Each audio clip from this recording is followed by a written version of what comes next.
Boop, boop. Uh-huh. All right, all right. I think we're good. Suppose we are. See, got the stream info situated. Might as well send it through Discord.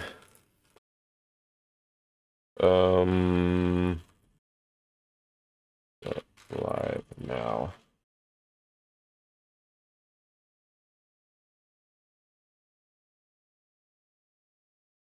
All right, let me get this thingamadoo up and running. Higurashi. Okay, I guess I have to go through Steam, which is what it is. Oh man. So I was listening to this pretty sad fan fiction, like literally not even 2 minutes ago. I just finished up the series. So going from that into this. I mean, which is odd because I've never really been like into fan fiction. Well, I was, but it's been a minute since I've like properly, indulged in it. But yeah, feeling a little torn up. But why not combat the sadness and depression with some terror? Good combo. And I've been in my room for like the past no, actually not even 2, like maybe 5 hours, because I was playing whatchamacallit, Osu. Then I was listening to the fan fiction, and now I'm here. Yeah. So I have that going for me.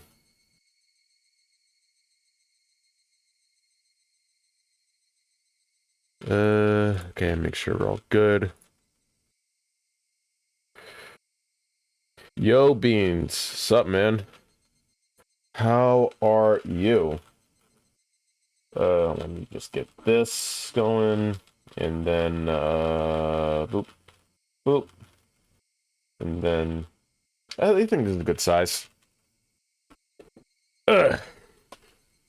If you weren't here, I was listening. I was just talking about. I was listening to a fan fiction, and then feeling pretty upset. Kind of ended in a tragic ending, like literally like 5 minutes ago, and now I'm here. So yeah, having a decent Thursday. I just finished exams today and got a nice in my Expansion 99 English. Yo, that's what's up, man. Congratulations.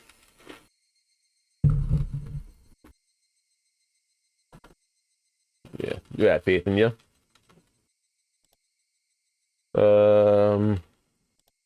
Were you worried at all, or you're just kind of like you knew you'd aced it? I know finals, regardless, is like a scary time.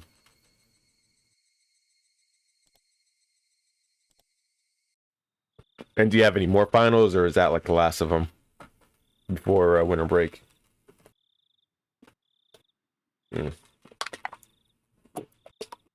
It's a little lukewarm. Yeah, it'll do. All right. So not feeling so hot. So yeah. To recap, Mybara is he said he wasn't feeling so hot. He wasn't feeling good. Of course, because of all the shit that's been going on with them threatening him. What else? So he went to school to appease Mion, and he did just to play along, and but he couldn't really like play along with the games. So he said, "No, not feeling too hot. Gotta go home." And this tip was basically Mion, I guess, gaslighting. Who is it? Reina, saying that the cop was like a part of the curse, and they kind of laughed together. No, crazy maniacal laughter. just to give an oversimplified nutshell of things. I wasn't worried today. I'm good in Spanish class already, and I wrote an essay in advance for English. And yeah, exams are over now. Man, better than me, dude. Remember, even nowadays, like I I try to study, but just never really happens. Which it's a bad habit, but like I've gone through like school and like even college just kind of winging it on the day of. It's good the exams are over now. Kind of get to chill out, relax, kick back, maybe grab a cup of tea. For me, I'm gonna be a little bit on edge, but yeah, I guess we might as well get this shindig on the road. A little bit nervous what's in store. This chapter 1 has been going on for a while. I think because I've been reading one chapter about every week on average, so like I've been on this for a couple months, which is crazy. I didn't think it would be this long, but I'm hooked. Curious to see what's in store. This was the first time I'd ever worked with such clarity. It was 5:59, just moments before my alarm would go off. I was amazed at the precision of my internal clock. I had made preparations for the next day of school before I went to bed. I changed quickly and ascended to the deserted lower floor. It appeared that my mom was still asleep. Alright. Parents are still alive. Neither breakfast nor lunch was ready. Oh, hold on. Let me get this Discord muted. Yesterday, I just unilaterally declared that I would be leaving early today. So, couldn't be helped. I slathered jam with some bread and I topped it with instant cocoa. How do you do that? Cocoa? I guess it's like a cocoa jam. Or no, he's talking about just drinking like instant coffee or hot chocolate. Oh, the way I read this, it seemed like he put the cocoa on top of the bread. Just as I was finishing up breakfast, Mom rose groggily from her slumber. My Kichi, you're up early. Is there some sort of school event? Oh yeah. So he wants to get the bat as well to as a weapon, but he's going to disguise it as practicing his swing. But really, he just needs to defend himself. Not really. Answering bluntly, I picked up my bag and stood after stuffing 2 slices of bread down my throat. You're leaving already? What about lunch? If you don't wait a bit, I can't make it. If I waited for her to make my lunch, then it would end up being the same time as usual. If I did that, it would raise the chances of me running into Reina and Mion on the way. Yeah, from the day onwards, I was going to go to school alone. I'll be fine for today. Then what will you do for lunch? I'll slip out and buy some bread or something at the store. Guess she's just going to question it. Really? Then here's some less money. Guess not. Be sure to bring me back the receipt. I took the 1,000 yen bill from Mom and slipped it into my pocket. It's pretty early. Is Reina-chan up this early as well? No, just me. Did you tell Reina-chan that you're leaving early? I have no reason to tell her every little detail. Now, do I? Finding it difficult answering the all-side questions, I made an annoyed face. Tell Reina that I went ahead when she comes. Hey, Kichi, wait. It's not that I didn't trust my parents. I just couldn't rely on them. They couldn't help me. I can only hope that they didn't get involved. It was safer that way. My mom's annoying voice was cut off by the slam of the door. For the first time since I moved here, I headed down the road to school alone. Oh shit. Okay, we're good. Again, every time silence comes, I'm like expecting some shit to pop up. Keep feeling this was like sort of old school vibes. Up until now, I had always walked down the same path at at the same time each day. So, always met with the same people at the same places. But today was different. I didn't meet the people I would normally, and nobody was at the places where I would have normally met them. Of course, Reina wasn't in the spot where we usually met, and there wasn't anyone at the spot where we would have met up with me on. Get some water. Oof. Yeah. The length of the tree shadows, the morning air, and the brightness of the sun. It was a completely different type of morning from what I was used to. Without a doubt, it felt strange. It left me with the impression that I had destroyed the illusion Hanamizawa had set up for me before it had enough time to prepare all of the props needed to deceive me. My Kiichi-kun. Oh shit, who is this? Who the fuck is this? You're so early today. Is everyone meeting early this morning? Ugh. Already don't like this. Probably Mion. Okay. All right. The person who called out to me was someone we always passed by as they were taking a walk along the edge of the fields. The name was... I forgot. Of course, this wasn't the spot where we usually passed each other. I woke up early today, so I thought it would be a good change of pace. That's all. I threw out a random excuse. What about Reina-chan and Mion-chan? Are you by yourself today? Well, yeah. I was being asked the same type of question my mom was asking. What if she's in on it? Or this person? So, I answered them in the same uninteresting, vague manner. It wasn't funny being asked where Reina was each time I passed by someone. But maybe it was to be expected. It was because for so long, we were always together so amicably. Even I felt that if I let my guard down, we could still be for... Stop it, Kichun. Don't think about that anymore. You spent all day yesterday thinking about how dangerous it was to go soft, didn't you? Beep, beep, beep. Car horn blared from out of nowhere. Even though I was walking, lost in thought, that horn was way too close. A mechanical behemoth barreled at me from behind, catching me completely off guard. By the time I turned around, the van's hulking chassis was almost on top of me. Oh, I always keep forgetting how to say this. Is it chassis? Cassie?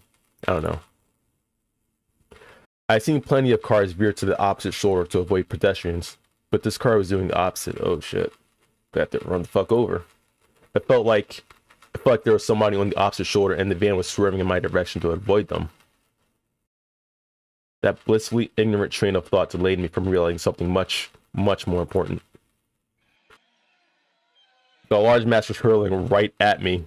Chassis. Okay. I knew I was pronouncing it wrong.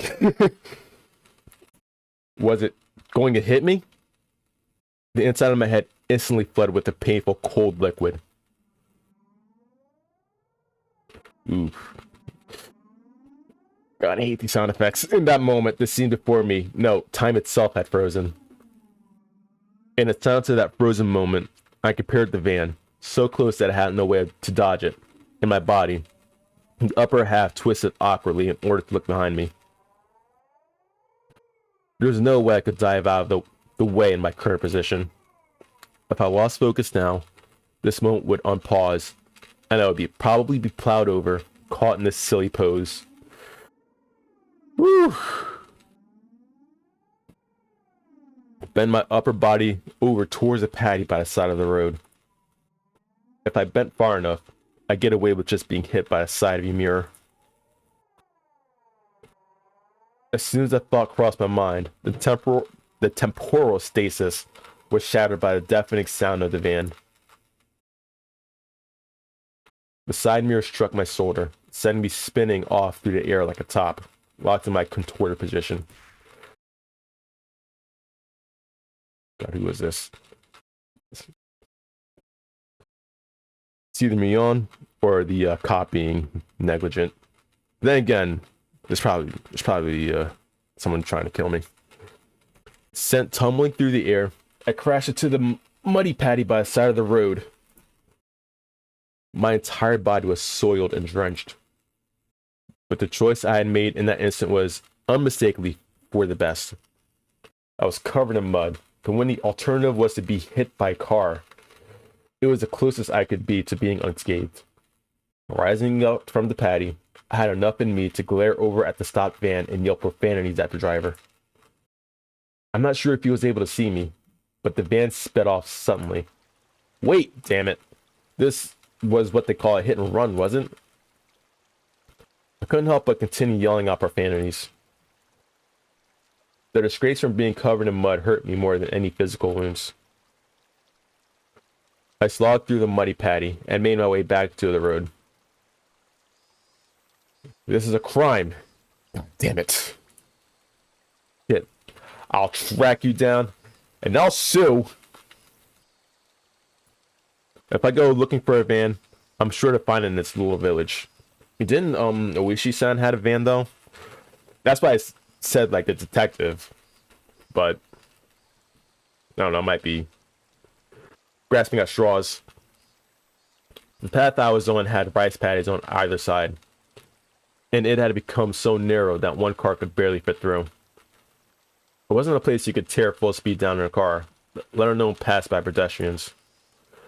Not only was it a narrow road, but the car just now was closer to my side of the road than the other when it went past me. Even as I cursed, I was desperately trying to suppress a dark cloud rolling up within me.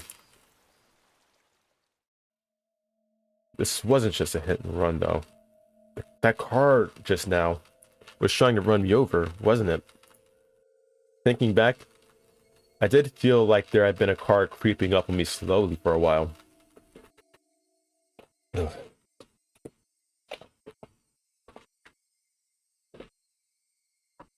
That's right. As soon as I parted ways with that person taking a walk, I had that feeling the whole time. If it had wanted to pass me, then it had no shortage of chances.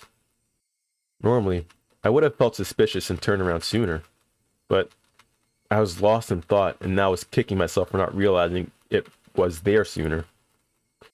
And then, when the path became narrow and there was no one else in sight, he floored it. If I had hesitated for even a moment, the result would have been no laughing matter. As the adrenaline rush from nearly being run over subsided, and the realization of just how terrifying the preceding events were sunk in, there's no doubt about it. That van was intentionally trying to hit me. Cold, viscous sweat seeped from my scalp and slid down my back before dribbling off. I struggled to avoid falling into a panic. There was still the possibility that this was really just an accident.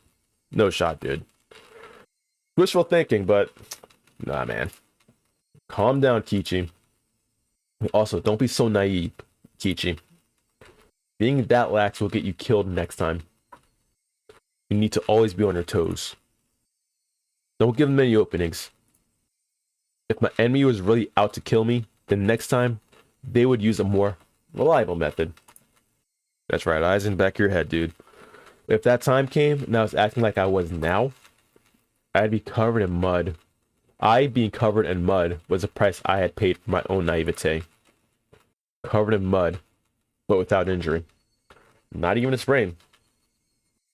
I guess this is what you would call a silver lining. I began walking again, this time cautiously. I wouldn't even show hints of carelessness. I had suspected only Rana and the others up until now. No, it was because I had suspected them that I had believed that there were no more other enemies. Oishi-san had said so, didn't he? Right? Whole town's against you, dude. There was a possibility that all the families of the village were involved.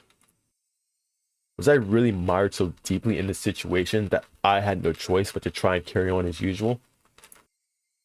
Wouldn't it be safest just to hole myself up in my house? But the moment I abandoned my regular routine, everyone around me would abandon theirs as well. That was just too horrifying of a thought. Dude, if this was me, like in real time, I don't know what I would do. Like, if I had no money, if I was like a student, lived with my parents, but like the entire town is in on some big murder conspiracy. What do you even do at that point? Honestly, I think this dude is actually taking the best course of action. Besides, running away.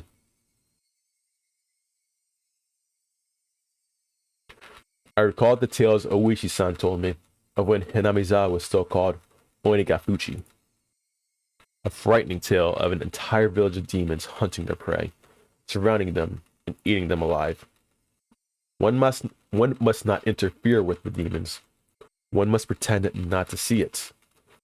The enemy were numerous, all the village families. The villagers, with their unwavering faith in the curse, would do nothing to help me. The strong, sudden flash of sunshine made me slightly dizzy. I had no idea what was going on anymore. When I suspected it was a work of man, I would catch a glimpse of Oyashiro-sama's curse. And when I suspected it was Oyashiro-sama's curse, someone would poke their head out. What was coincidence? Was it intentional? Who was my enemy? Who was just a bystander? No, what I really truly wanted to know was, how did I end up with the proverbial bullseye painted on my back? Eventually, an answer in a form I could understand will appear. I don't care when that will happen, because until then, I cannot die. That alone fueled my resolve to fight and will keep me alive. I'm loving this dude's energy. It's very, Ganbare. Try to never give up.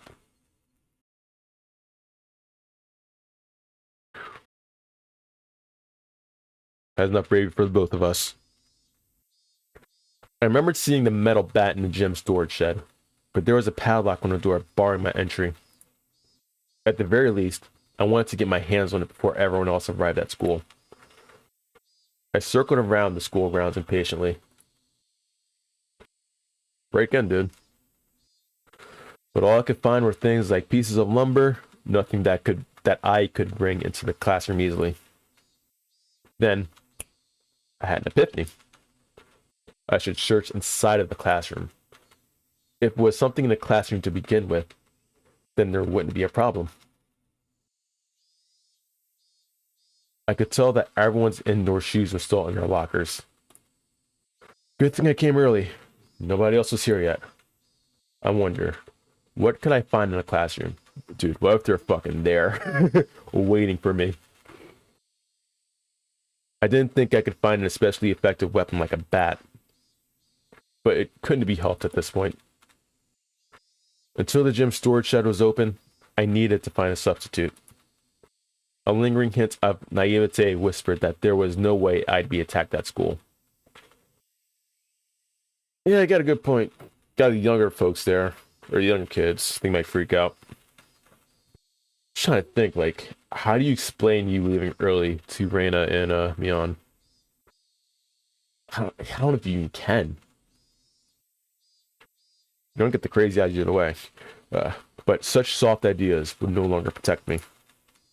To think that they were slowly making their way into parts of my life that I had once thought impenetrable. In the worst case, my own house might not be safe anymore. That was an incredibly frightening thought. But I believe that, not considering the worst case scenario, would have been even more frightening. Anyways, I will survive. So long as I lived, then I will definitely be able to escape this labyrinth of nonsense. Definitely. My exploration of the classroom came to an impasse. That much was to be expected. I don't know, guess maybe scissors? Carry like, like a little shiv with you. Little prison shiv. There's no way there would be anything that could be a weapon in the classroom. In case of emergency, There's probably nothing I could do but swing my own chair around. My gaze landed on the lockers that had come to be used for personal storage. The locker that Mion used to store her pile of games was among them. There was one for each person in the class, all lined up. Of course, there's one for me as well. Oh yeah, there was supposed to still be a tracksuit in my locker. Oh yeah, okay. Seeing me covered in mud would be strange. You go change later. But first, I needed a weapon. If one of my classmates came, it would be hard to rummage through all the lockers. I swiftly began opening the lockers one by one. They're mostly just filled with things like gym clothes, personal items, umbrellas. An umbrella. If I couldn't find anything better, then this would have to be my weapon. An umbrella, though? I guess, like, a pointy one. I know when umbrella was used in Perfect Blue at the end. But still, I guess. Back then. Yeah, maybe. Like a nice little stabby stick. I was about to give up on finding anything decent when I opened a locker that held exactly what I wanted. It was, without a doubt, a metal bat. It was well worn and pretty beaten up, but there was no doubt it was usable.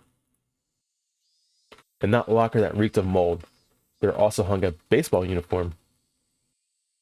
It was probably the locker of a student in a Pee-wee league or something like that. If that was the case,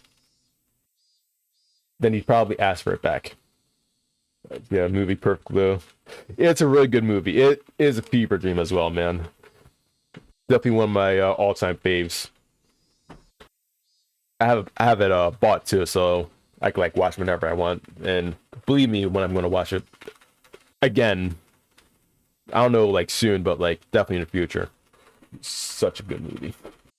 Huge fan. At the time, I could hear the voices of the children scuffing their way noisily in from the hallway. Amongst them, I could make out Rika-chan and Satsuko. Good morning. No questions. My, you're quite early this morning, Kichi-san. I nonchalantly hit the bat I was holding behind my back. Subtle, dude. Very subtle. But what is with your outfit? You're covered in mud. Yeah, I had a little incident. I'm going to change now, so cut me some slack. With that said, I began taking off my clothes. Satsuko began to blush just as I expected her to. Changing in front of a lady, having no tact at all? I would think that a lady staring at someone who was changed would be the one lacking in tact. You get her, dude. There's no changing room for boys. Just deal with it. As Satsuko feigned disgust, she went into the hall, still blushing. Conversely, Rika-chan continued to stare at me, preparing to change. With those dead, soulless eyes of hers. If Rika-chan is a lady as well, then I don't think it would be appropriate for you to be watching. I'm not a lady, so it's fine. She deliberately pouted and looked at me with upturned eyes. Then, starting now, you're a lady. I knight you, lady. If I'm a lady, then I suppose I must. You at least seem pretty cool. Rika-chan, appearing to be satisfied with being considered a lady, made her way to join Satsuko in the hallway. Just as I breathed a sigh of relief, Rika-chan stopped suddenly and turned back toward me. Dude, what the fuck are you gonna say? I don't like it. Okay. Are you going to start playing baseball? It seems that Rika-chan had noticed the bat. Yeah, just, you know. You know, man, just, you know. I was feeling a bit out of shape, so I thought I'd just try practicing my swing. Is she gonna call me out for it? I think it's wonderful you're taking care of your health. She was talking like an old lady, despite her appearance. After saying that, Rika-chan started to leave again, but stopped and looked back at me once more. Okay, is this it?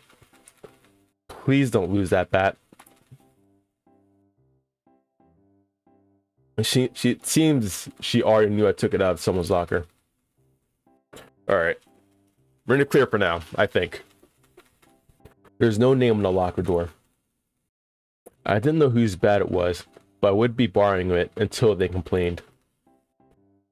It wouldn't be for long, just until the gym storage shed was open. Actually thinking about what you just said, please don't lose that bat. I think that was a minor threat. Like, better not lose that bat. If he catch you lacking, don't regret it. After quickly changing to the tracksuit, I checked the time. I still had plenty of time before class began because I came so early.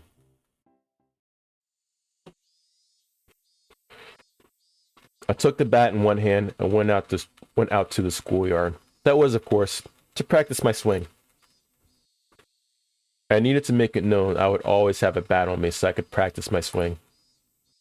At some point, the sunlight had become even stronger. Disregarding my classmates as they made their way to school, I took my position in the shadow of the school building. I wasn't the academic type, and I wasn't much of an athlete either. I might get muscle pain if I just suddenly started swinging. I should at least start out with some warm-ups. I doubt anyone would think I was doing something out of the ordinary.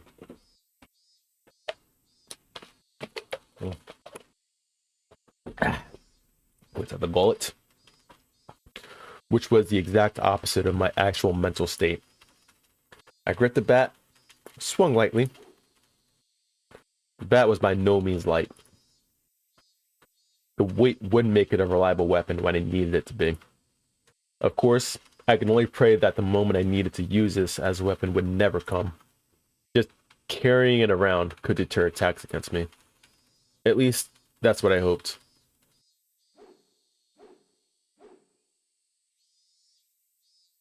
Huh? Kichan, what are you doing? Being bombarded with such a hysterical voice, I jumped. Whoa, Kichikun. Are you on the baseball team? The baseball team? It was Reina and Mion. I was surprised to hear you went off ahead. What are you doing, Kichion? Can't you tell by looking? I'm practicing my swing. For the championship. You can say it's part of my diet if you want. You know, getting good shape, getting pretty swole. Can't you tell? Diet? Kichan, are you really that fat? Bet you didn't know. I have a beer belly. Which is odd, seeing that I am underage to drink, but that is besides the point. It's plump and it jiggles. Plump and jiggles? Rana, you don't have to imagine something weird like that. To disrupt Rana from her imagining something that vulgar, I ruffled her hair messily. Well then, hope you make it to the regionals at least. This old man will cheer you on. Regionally speaking, it seems that Oshima High is pretty strong. They say their southpaw, Kimita-kun, is amazing. Good luck. Seems they made me out as some kind of a local prodigy, but oh well. At this point, I was just joining the baseball team. Well, if I really didn't make it to the championship, it would be a cinch. After all, I'd be the pitcher and catcher.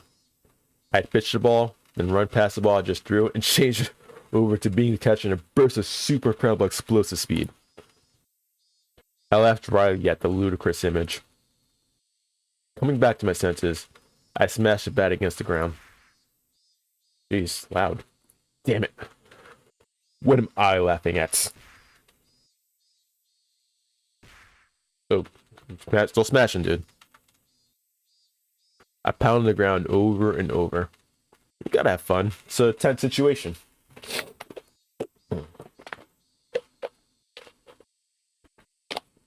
With each impact, a reverberation traveled through the bat, stung my hands. If they make me smile like that, Don't allow anyone close to me. Don't trust anyone. No matter how many times I tell myself that. If they made me smile like that, well, I already knew quite well that they were demons dwelling in my smiling friends. But I just couldn't believe it. Did that kind of split personality really exist? Like how Reina confessed to the doctor? Were they simply being possessed by Oyashiro-sama? In other words, did a supernatural being like Oyashiro-sama really exist? And was it possessing everyone to try and kill me? Yeah, that would be wonderful. If only everyone were actually my friends all along, and everything was all just Oyashiro-sama's fault. Damn fool, Kichimabara. Come on now. I yelled out, drawing out all the power from the pit of my stomach, and raised the bat violently into the air. Stop being so soft. As I screamed out with all my might, I beat the metal bat into the ground over and over. With every impact, my weakness was being beaten down. Smash. Forget. Smash. Don't be soft. Smash. Know thy enemy. Smash. Like hell, I'd let them kill me. My shoulders heaving up and down from my ragged breathing. I heard the first bell ring just as I calmed down. Alright. Good practice. Okay.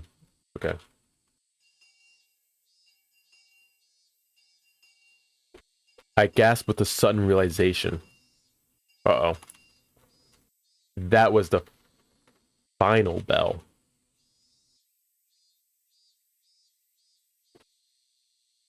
Nani?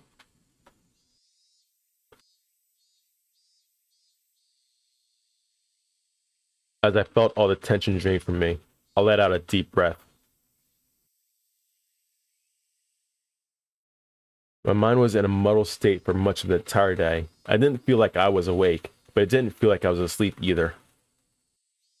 Huh. Wait, so was I just like out there the entire school day? I couldn't say it felt especially comfortable, but I felt a kind of relief that the sanctity of the school part of my daily life had yet to be violated. How long would I have to keep on living like this? I could only grit my teeth and bear with it as this living hell slowly gnawed away at me. Kichi-kun. Sup, dude? Come on. It's club time, club time. Can I take a recheck? Kind of sick, dastardly game you have going on. The sound of Reina's voice brought me back to my senses. Come on, Ki-chan, stop spacing out. Bring your desk. Everyone was moving their desks together as usual. That's right, it was happy, fun club time, yay. Good. But I had no intention of taking part, dude. Second day in a row, they're gonna know something's up.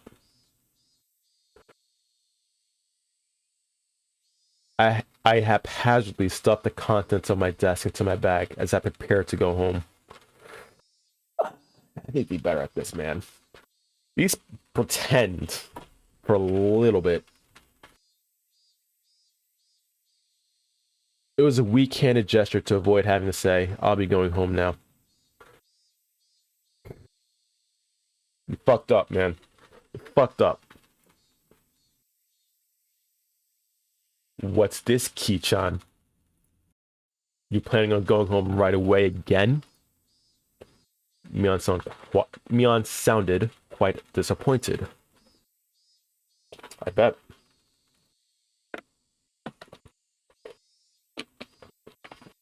I'm just not in the mood. Could you just let me be for a while? Man. I was just rooting for you too. I thought you were smarter than this. The tone of the words that spilled from my mouth matched Mion's disapproving glare. It felt like the air in the room had dried out. Satsuko looked like she was about to say something, but perhaps dissuaded by the mood, she swallowed her words and stayed silent. Nobody said a thing. I took that to mean that I could leave if I wanted. But the collective gaze of the four of them, like the tiny pins used to mount an insect in a display, held me in place. Reina was the one who cut through the heavy mood. Cut through with what, though? Kichi-kun, you just didn't like playing with girls, I guess. He said it in such a melancholic tone that it sent a wave of pain racing through my heart. If this pain was going to kill me, I wanted it to be the soft part of me that could still feel pain. I tore at my chest, violently tearing out the pins that held me in place. That's not it at all. I'd only be hurting myself by saying anything more, so I swallowed my words. Cutting things off there, I turned away and exited the classroom. They didn't speak a word to me as I left.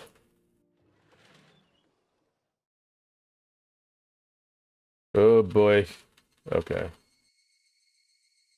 It was a long, dull trip back home, but I didn't lose focus. I firmly squeezed the grip of the bat, which was already soggy from sweat. Realizing that, I wiped it down with my sleeve. If something were to happen, I wouldn't want it to be slippery. Since this morning, I had become especially sensitive to the presence of cars. Even while walking, my ears pricked up and sought out threatening sounds and presences that could be closing in. And that was why I could hear it. Without a doubt, there were footsteps. Those footsteps had matched up perfectly with mine for a while now. From what I could sense, it was just one person. But I had no intention of being careless. Did they intend to follow me like that car this morning until we were in a good location to assault me? Then it wasn't a good idea to keep walking like this. I stopped walking and looked back. The wooded path crowded with trees responded with silence, as if there was nobody there to begin with. But I wouldn't be fooled. I was certain footsteps were following me. And just as I stopped, the footsteps stopped as well. Meaning, the person following me wanted to keep their distance. That was, without question, proof that I was their target. Man, it's getting tense.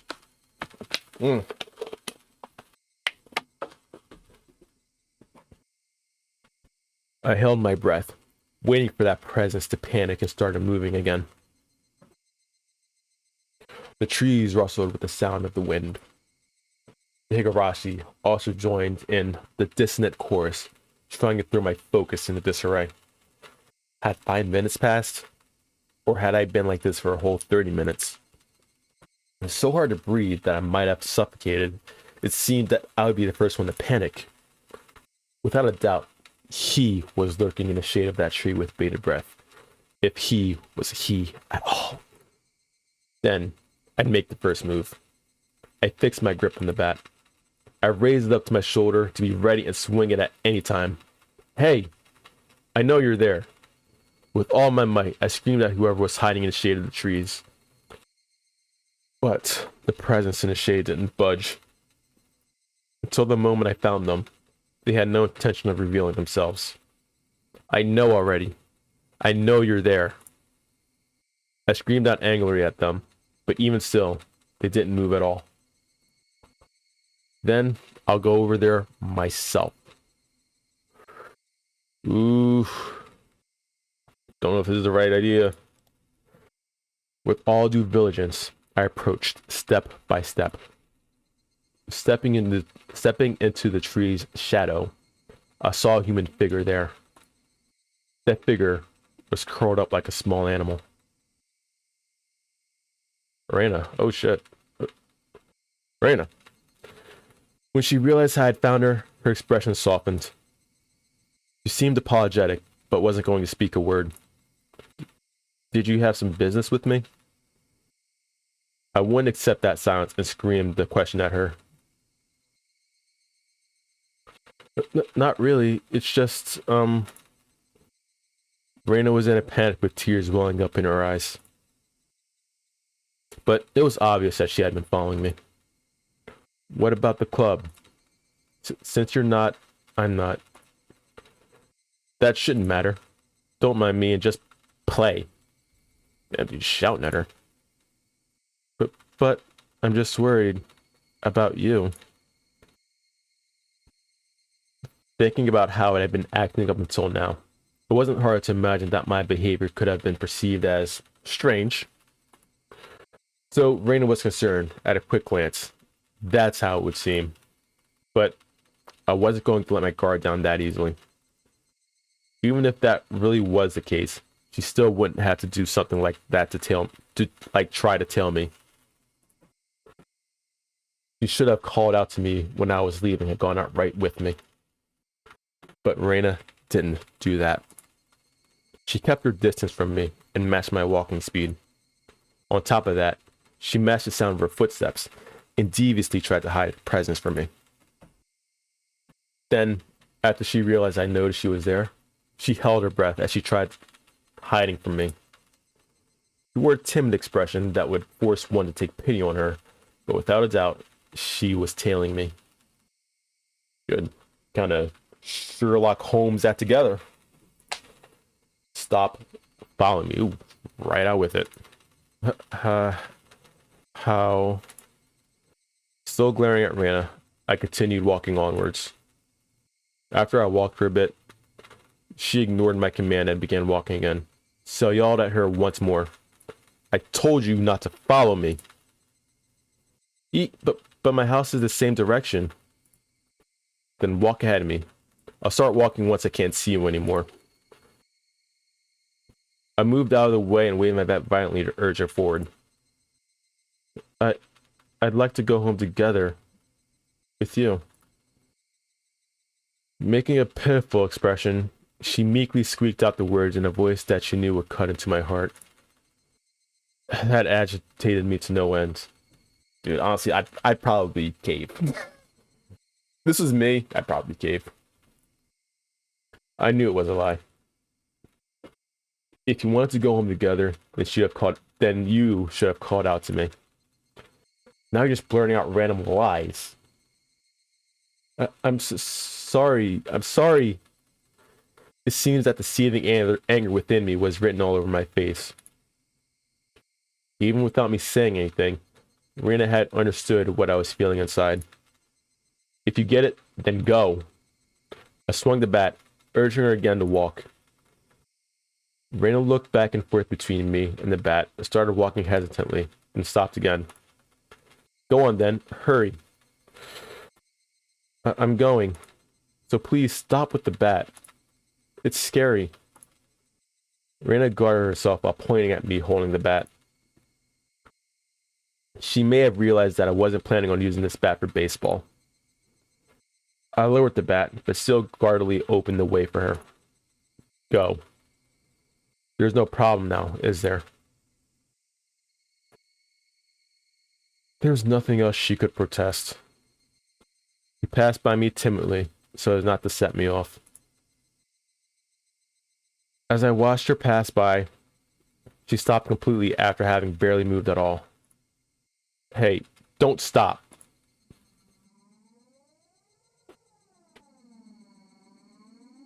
Then a powerful gust blew past us, barraging my face with dust. Was I just shot at? The dust got into my eyes and clouded my vision. While rubbing my eyes with my left hand, I swung blindly with the bat in my right, protecting the small opening I had presented. But Reina didn't even try to attack during that opening. Attack me? No, she hadn't budged an inch. I could tell from the sound of her fluttering skirt in the wind. As her skirt settled, so did the silence. At that moment, the voice inside of me immediately warned me of impending danger.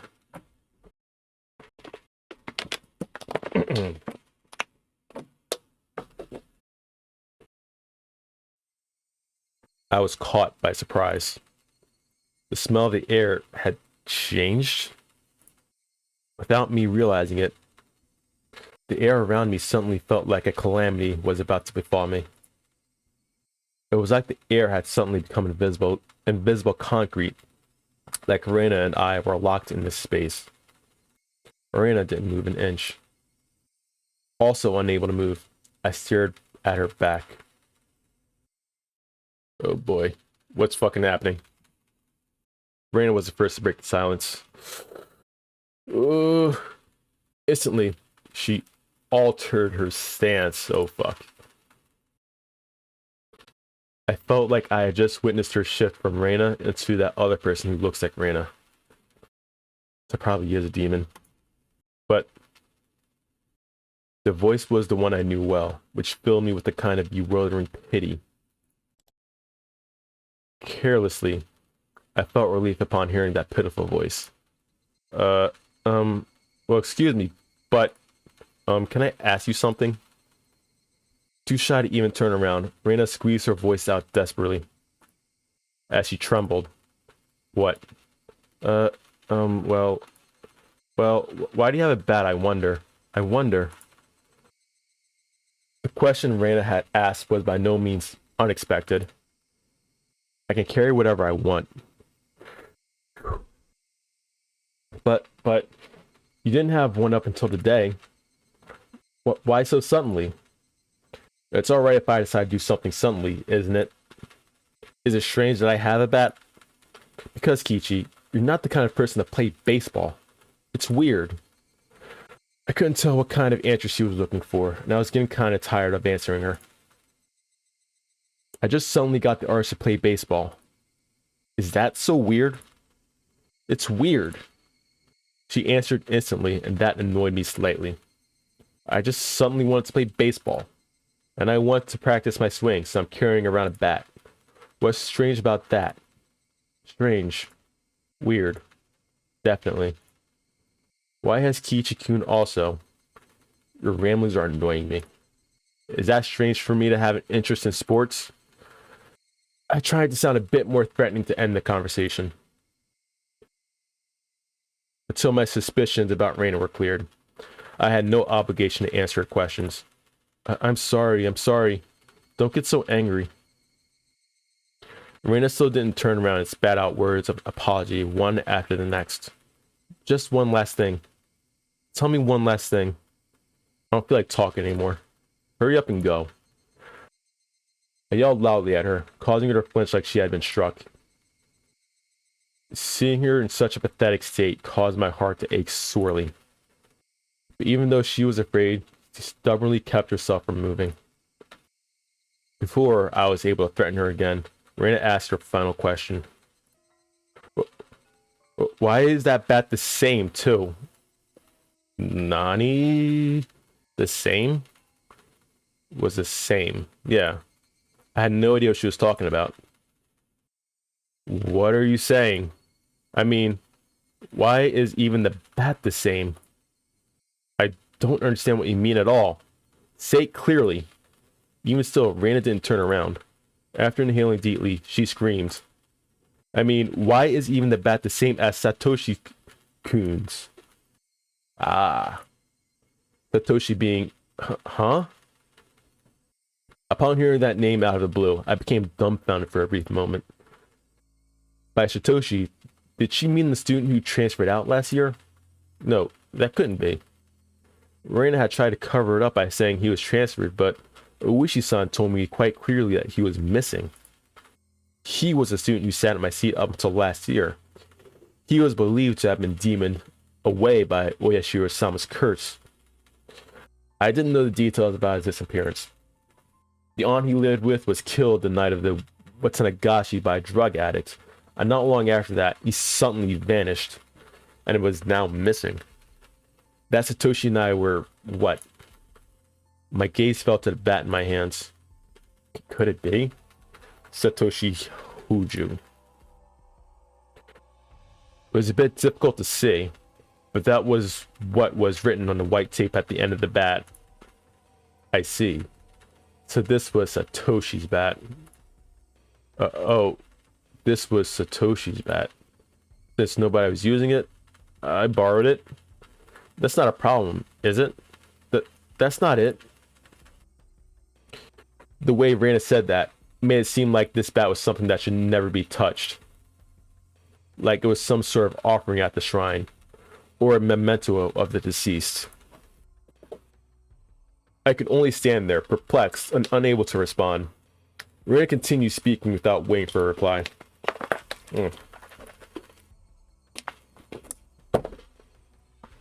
Why is it that you're doing the exact same thing Satoshi-kun did when it happened to him?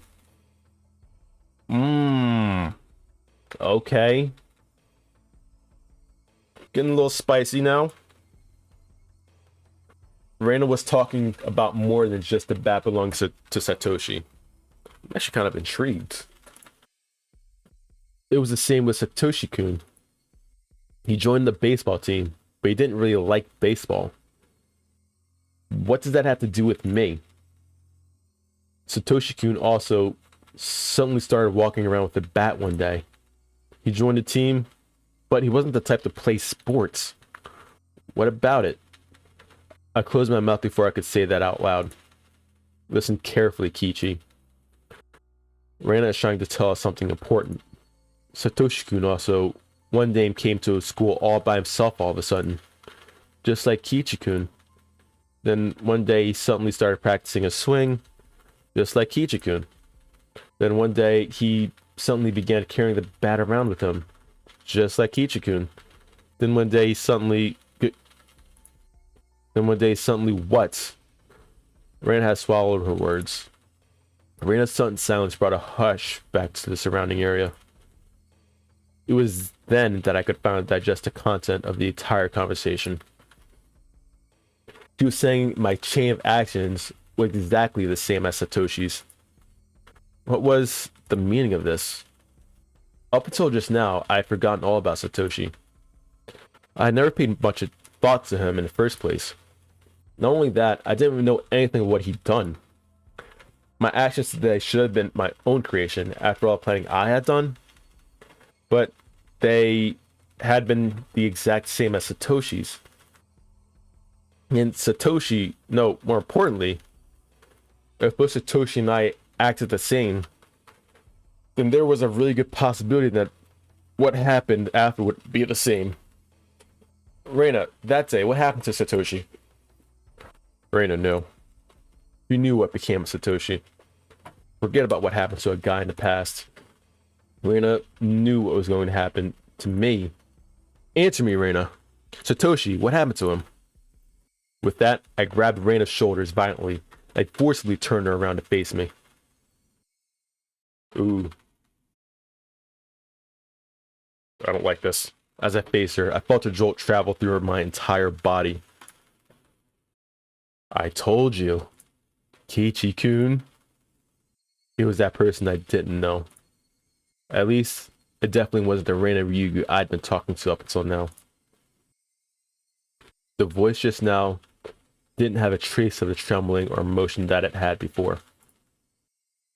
The amount of regret I felt for turning her around so carelessly was unsurpassed. That gaze that pierced like a cold needle. The smile on her face that invoked an image of having been carved out by a knife. Chills went down my spine. My mind froze under a layer of rime. Both of Reina's eyes pierced through mine, leaving me unable to look away. As if to remind me of the fear from that time before. Reina brought her face close to mine, so close that I could feel her breath. Her face had filled my entire field of vision. Then, her sharply shaped lips grew even sharper. Like the curve of the crescent moon, she grinned. I told you, Kichi-kun. After a short pause, Reina repeated the same words again. Satoshi-kun, you see. Transferred out. Transferred meaning what? What Reina meant must have been some new definition of transfer that I was previously not aware of. My throat and lips dried up. I couldn't even acknowledge what I just heard. All I could do was swallow down my own saliva. It would seem that Reina saw that as a nod. She pulled her gaze back and spryly stepped back 2, 3 paces. As she did, my legs gave out and I fell to my knees pathetically. Reina and me on my knees underneath her emotionless smile. That had to be a very odd sight indeed. Seeing me in that pathetic state, she neither scoffed at me nor held out her hand. But I could neither stand nor escape with her gaze shooting through my eyes. There was undoubtedly a metal bat in my hand, but right now, it was useless to me. I was like a fly caught in her web. Heavy sweat beaded all over my body. I could feel it dripping from my skin. But you won't, will you? Ichikun.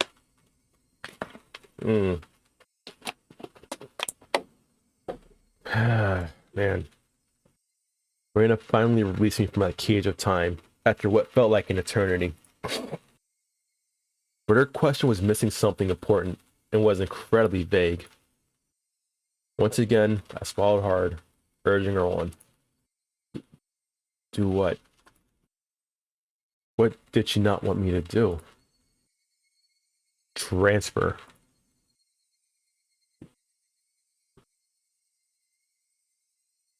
Ooh, I hate that fucking stare.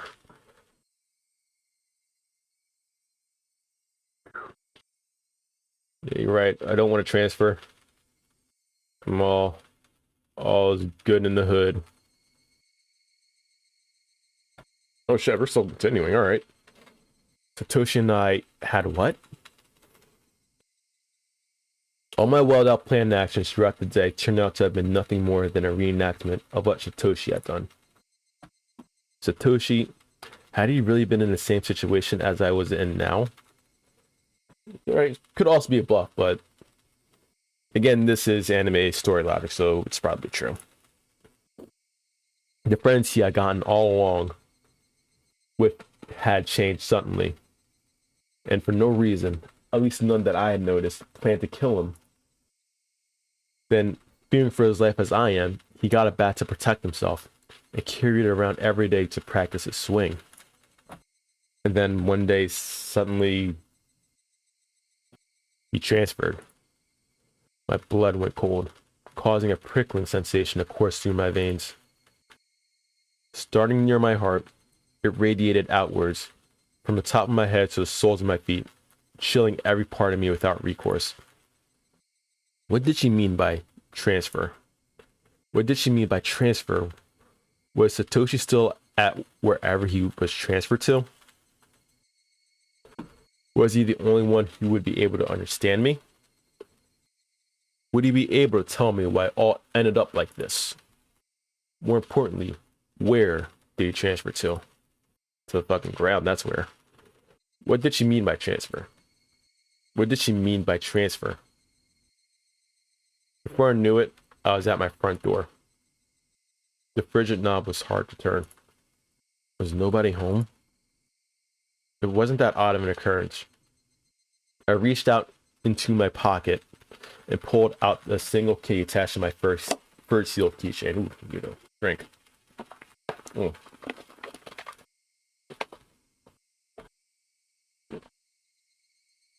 Whew.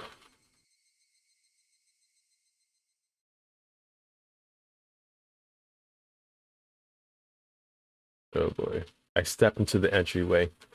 Just as I was about to take off my shoes, a chill ran down my spine. He was transferred to the worst place imaginable, Ohio. Yeah, where did the whole Ohio meme ever come from? I keep seeing it on TikTok, but like I just don't get the origin of it. Someone had entered right behind me. Oh, hell no. Like a classmate messing around, standing up right against my back. You're kidding, right? It had to be my imagination. I have no idea. Yeah, it just like came out of nowhere. Logically speaking, it was impossible for someone to be able to hide their presence within my personal space all the way through the door. but there is undoubtedly someone behind me. Hey now, Kichi. How do you know they're there even though they're behind you? Because I could hear the sound of flowing hair. There's no other reason I'd hear that sound. That was the presence, because I could hear the sound of them blinking. I don't know if blinking really makes a sound. But squishy and Kichimabara. There's no way you could hear that. It was mostly instinct than anything else that was warning me of that presence. Common sense was telling me that it was just my imagination. It was just my imagination. There was nobody behind me. I began to erase the mental image of an eerie figure standing behind me.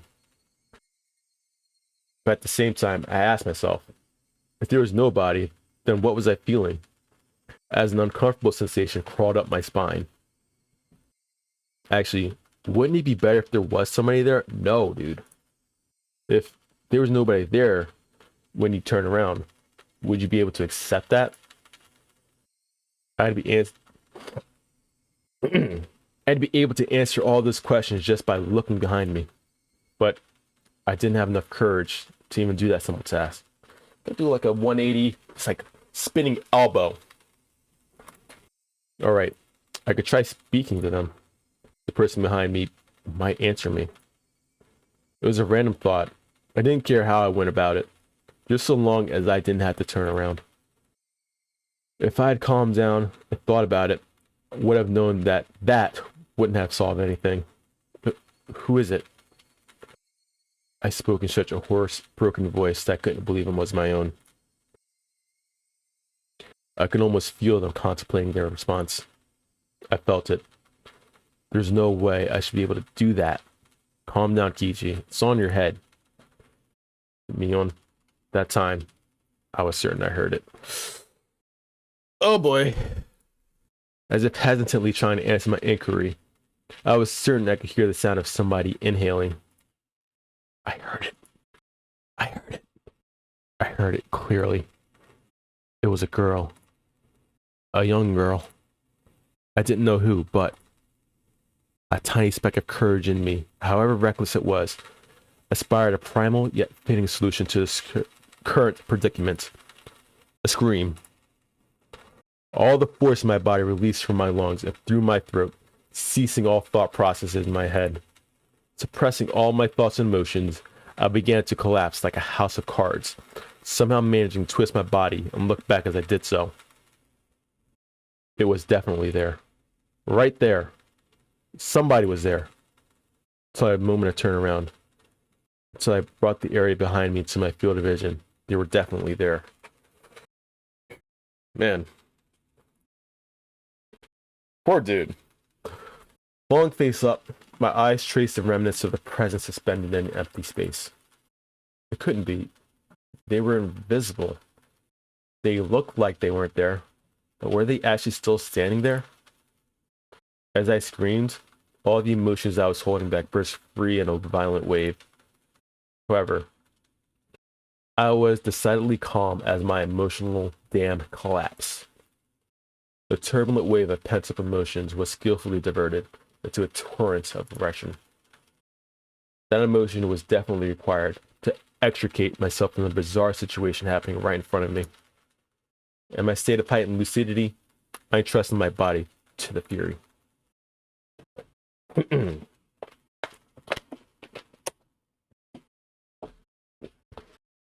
The metal bat held firm in my right hand as if drawn there by a magnet. A mid-level sweep would be the hardest attack to dodge. I remember reading something like that from a book about swordsmanship or something. I brandished my will to fight. The after image of that amalgamation of metal flashed as it swung from left to right, beating against the entryway. Oh shit, I hit something. What the fuck did I hit? The fuck did I hit? The bat slammed into the right wall, the tip rebounding violently. Oh. Very calmly, I transferred this force of the rebound into the sweep to the left. The door of the shoe cupboard was split into pieces. Those two swings whipped through the empty space, but they seemed to have a great psychological impact on the enemy. I could feel the panic emanating from that space. The attack wasn't the only thing required. I extracted the bat from the cupboard it was embedded in and screamed as I spun my entire body around in a large arc. Rah! There my screams are as primal as they could be. My screams shook the air, imbuing my ferocious swing with an even more destructive power.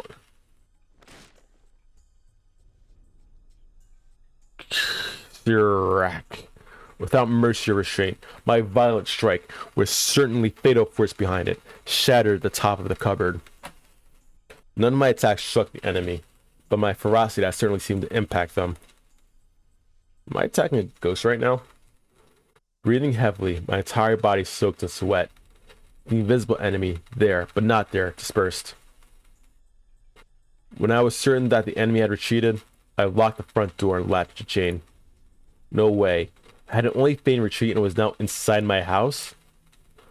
Once again, I channeled my aggression and searched the house for the presence. But it was gone. I had succeeded in fending it off. At that moment, the tension drained from my body and I let out a deep sigh of relief.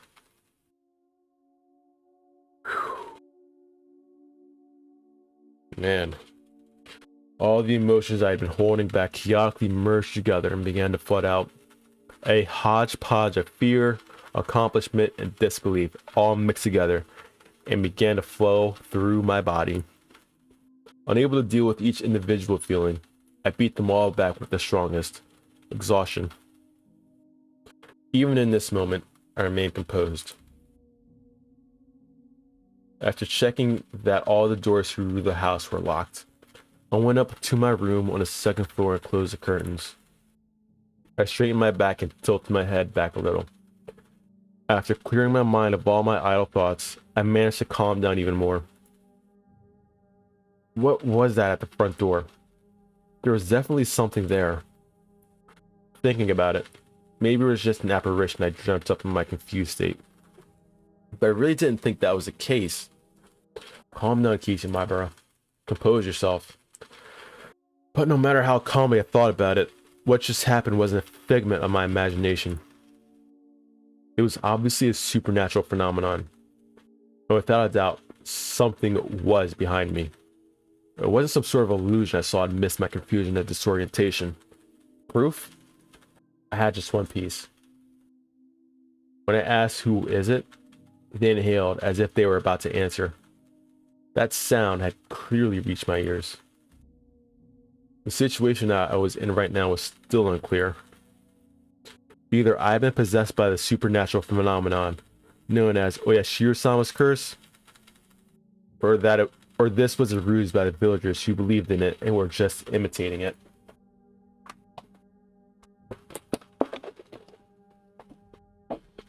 Either way, their motives were unclear. The roundabout way it had been done was also still a mystery. If it was perpetrated by humans, that would mean admitting that it was Rana and the rest of them doing it, but it would be solvable. Oyashiro-sama and the rest of the police would surely arrest my enemy. But if it was a manifestation of Oyashiro-sama's curse, I wondered what would happen. Oyashiro-sama very clearly declared that curses didn't exist. At that time, those words were pretty dependable, but as things were now, with the rising possibility that the perpetrators were not human, he suddenly seemed quite unreliable. If I told Oyashiro-sama this was the work of Oyashiro-sama's curse, what would happen? I couldn't imagine his reaction, but it would go without question that a void would expand rapidly between myself and Oyashiro-sama. With me having so few allies to begin with and not being able to confidently declare whether or not this was a curse or not, there is no merit to doing that. I'd better keep the facts of what just happened at the doorway to myself. It would be better if I didn't add what happened here to the memo behind the clock. There was still the ever so slight possibility that I was actually confused when I thought I was composed. I was just going berserk in the entranceway. How wonderful would that be if that was really what happened? I would be able to refute Oyashiro-sama's curse, But if I denied Oyashiro-sama's curse, then that would mean admitting that Reina and the rest were the perpetrators. If I said that Reina and the rest weren't the perpetrators, then that would mean believing in Oyashiro-sama's curse. It's catch-22. By denying both of those, I would be admitting that I myself was losing it. The three options from which I couldn't choose became a trilemma of sorts. Never heard that word. Nice little prefix to the root. Trilemma. They mixed together and formed a whirlpool in my mind, making my head spin. Once again, I straightened myself and leaned my head back slightly to cool myself down. Calm down, Kichi. Accept what has already happened as reality. Stop thinking of anything more than that. But I couldn't help but think of it. How wonderful it would be if it turned out I was delirious and everything up until now was figments of my imagination. Oyashiro-sama's curse wouldn't exist, and I would still be bestest buddies with Reina and the rest. That would have to be crazy. That was the first time in my life I had ever wished for such a thing. Man. You sleeping? Oh shit, a call. The phone rang noisily downstairs. Generally, there are no calls for me, so I never really answered the phone much. But since my parents weren't here, I had no choice. I squirmed off the bed and went downstairs. Hello, this is not my bar residence. Kichi, this is Mom. I intuitively had a bad feeling about this. It was because I thought she was going to ask me to go out and buy some things. So, I took the initiative. What? I don't mind having instant noodles for dinner. There's still a lot of them. The other day, we went out as a family and bought a whole case of cup noodles. Smart. I wanted to get a bunch of different kinds, actually. But they refused since the individual packs were expensive. So instead, I got a whole case of the mega-sized pork bone and ginger flavor ones I liked. More of a creamy chicken flavor man myself. But my parents don't like strong flavors and didn't touch any of them. So the cupboards were still full of them. So you see, there really isn't a need to go shopping, right? That's not why she's calling, is it? Kichi, I'm not asking you to go shopping. Called it. Both Mommy and Daddy have to go to Tokyo right now because of work. Huh? Right now? This was really abrupt. No, we're already here. We left this afternoon. It's quite a distance to Tokyo from Hinamizawa. Gunning it at full speed down the highway would still take 6 hours. Dad has a license, but since he doesn't like the highway, they likely took the train. It would have taken longer. I'm thinking you might understand since you heard us speaking last night, but it has to do with Daddy's contract. Right now, things aren't going so smoothly. Now that she mentioned it, I did remember that they talked all of that time about how his job's prospects weren't looking so good. Daddy is really sensitive about things like this, so if we leave things as they are, it will affect his work. Pardon my father's particular fragile artistic personality. His emotions change as easily as a fall sky. Some water again. You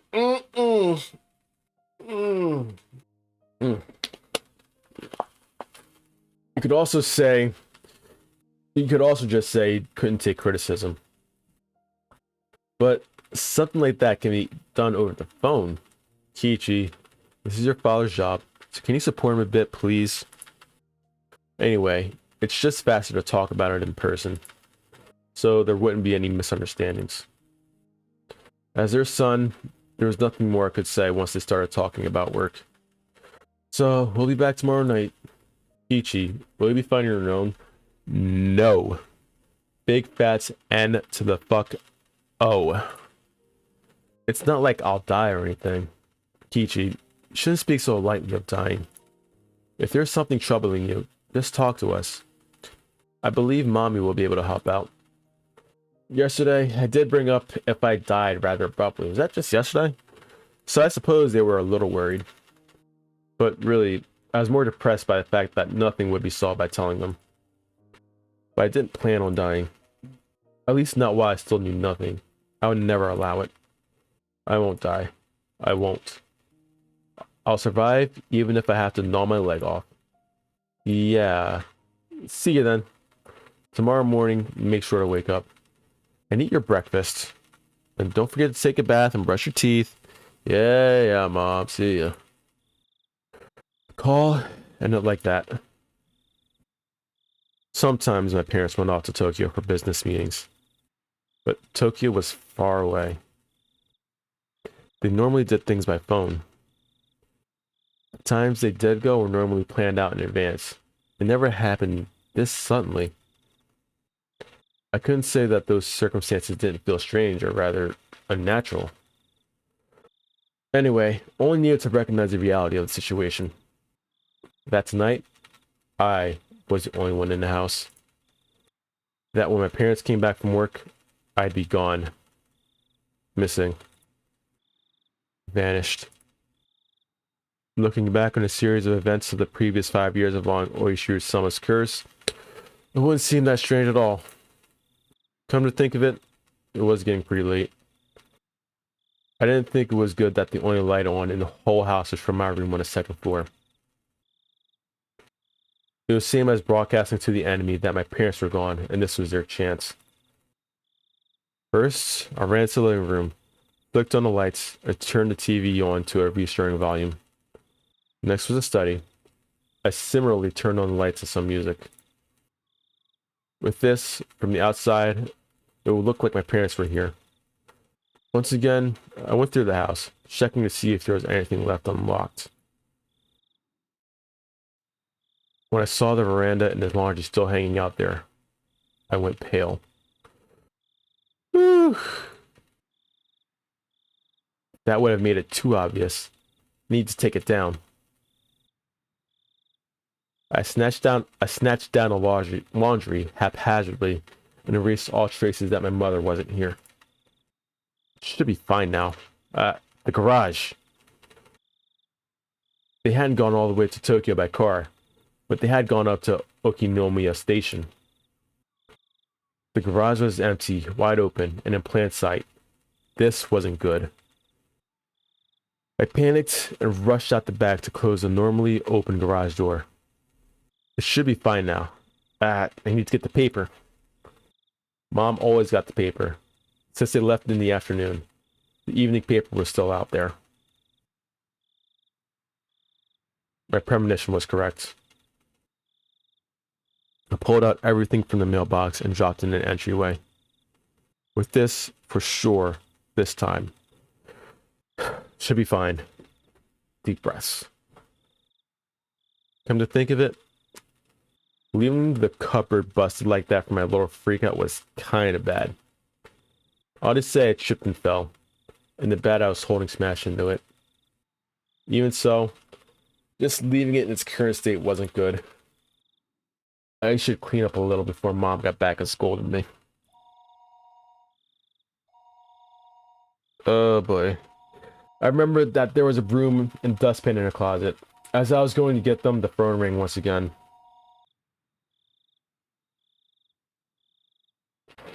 Oof. Yeah, Moshi Moshi. This is the Maibara residence. Oh, is this Kichi-kun? Is your mother around? She isn't here at the moment. You idiot, Kichi Maibara. Don't reveal that your parents are gone. You can follow up still. Calm down and take care of it. I think she'll be back soon. That wasn't a good response either. Now they might say they'll call again, or to tell her to call them when she comes back. Then that's fine. It wasn't anything important. Well then, sorry for the bother. The scenario I had feared didn't play out. listening a sigh of relief. That call was more fortunate in more ways than one. Was it though? Kinda did, give out your position. I'd have to deal with more telephone calls coming in from my parents tonight. I was somehow able to deal with the phone call just now, but I couldn't continue to rely on such poor improvisation. I needed to make up a good story to explain that my parents are home, but couldn't answer the phone at the moment. They were making tempura and couldn't step away right now. That wasn't good enough. They were sick and went to bed because they weren't feeling well. Was that going to be safe enough? I mean, the TV and the music is on though. Please stop calling. I was thinking about it on the way back to my room when the phone rang once again. It was like they're calling because they knew I was going to lie. I didn't want to pick up, but I knew I had to. They'd suspect my parents weren't here. I should have just taken the phone off the hook under the pretense that I didn't realize that it was. But since the phone rang, I had to pick it up.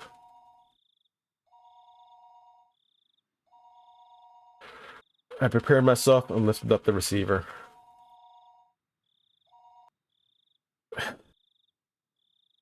Hello? I stopped announcing this was the My Bar residence. I had no idea to be kind to someone. I had no reason to be kind to someone I didn't know the identity of. But unlike my unclouded voice, the person on the other side sounded goofy and lighthearted. Hello. My apologies for calling so late. Serena? This is Oishi, okay. Thank God, fuck. From the Okinomiya bookstore. Man, am I fucking glad to hear you. Oishi-san. Is that you, my bird-san? Good evening. Good to hear you're doing well. Wait just a moment, please. I grabbed the portable handset and rushed up to my room with it. It was the same no matter where it was since there was no one else home. But I wanted to be in a spot that just felt a bit safer when speaking on the phone with Oishi-san.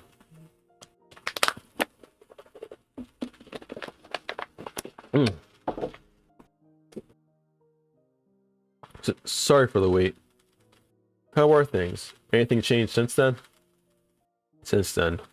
When was that exactly? There was something about the brazen way he talked that rubbed me the wrong way. The last time I spoke with Oishi-san was 2 days ago. The day I stayed home from school, I met Oishi-san on the way back from the hospital. And we headed into town for lunch and had a talk. Then after that, Rena and Mion came to check up on me. Whenever I spoke with Oishi-san, they always knew about it. It was like that since the first time I met him. Today's phone call may well be found out by them as well. Hello? Can you hear me, Mabari-san? Huh? Oh, sorry. What did you say?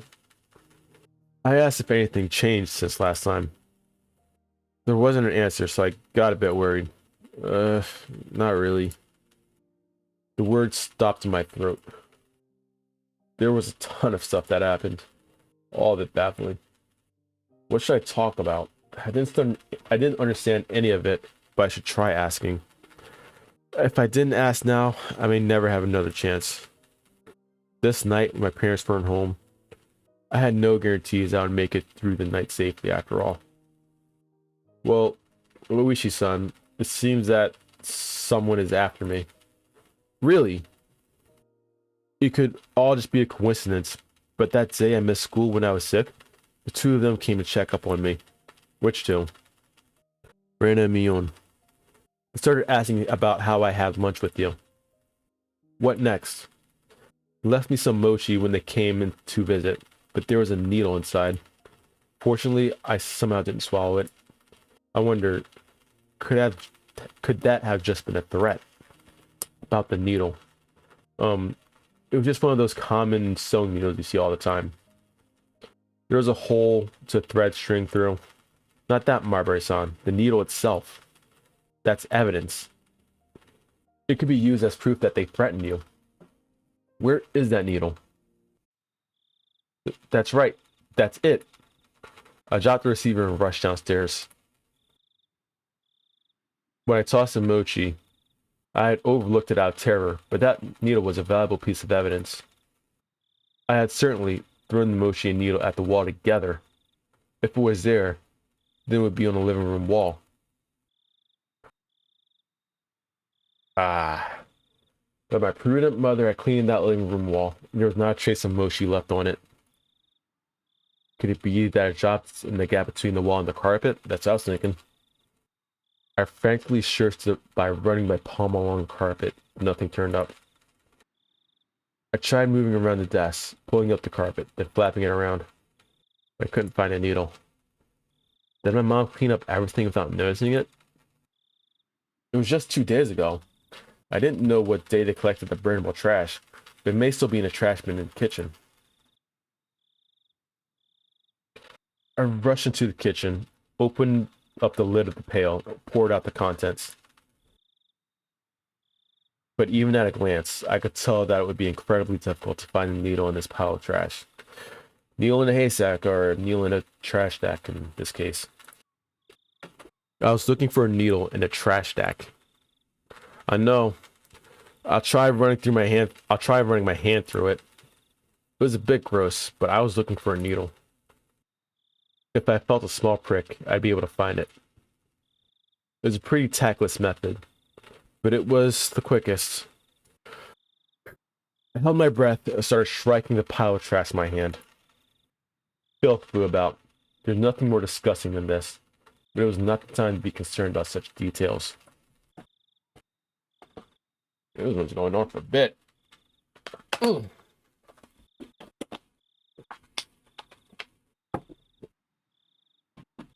I continued on for a while, but nothing turned up. I wanted to search more thoroughly, but I was still on the phone. I shouldn't keep Oyashiro-sama waiting too long. Later, when Mom got back, I'd have to ask her if there was a needle. I hastily began scribbling on the notepad affixed to the refrigerator with a magnet. Was there a needle? I scrawled the words with a red pen. I then dashed back up the stairs, waiting where I'd been keeping Oyashiro-sama waiting for far too long. Hello? How'd it go? Couldn't find it. I was really overwhelmed back then, and I see. It would be great if you could find it. Keep it safe. That's right. The needle wasn't the only incident. I had to tell him about this morning with the hit and run. Also, Oishi-san, that isn't all. Actually, this morning, that van was definitely aiming for me. I could say that without question due to the circumstances at the time. Did you see the license plate? I could search for it from here. Damn. I just flipped out yelling at him back then, but I didn't look at the plate. What failures on my part with the needle and the plate number? I was so focused just protecting myself that I let some of the most important details slip out of my grasp. I punched my pillow, annoyed at how worthless I was. I'm sorry.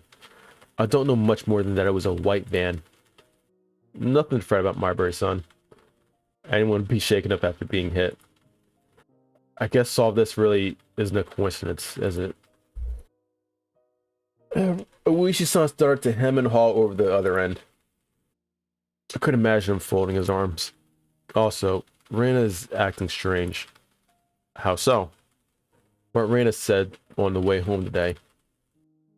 Asking why I was so much like Satoshi-kun. Now, I can say it with confidence.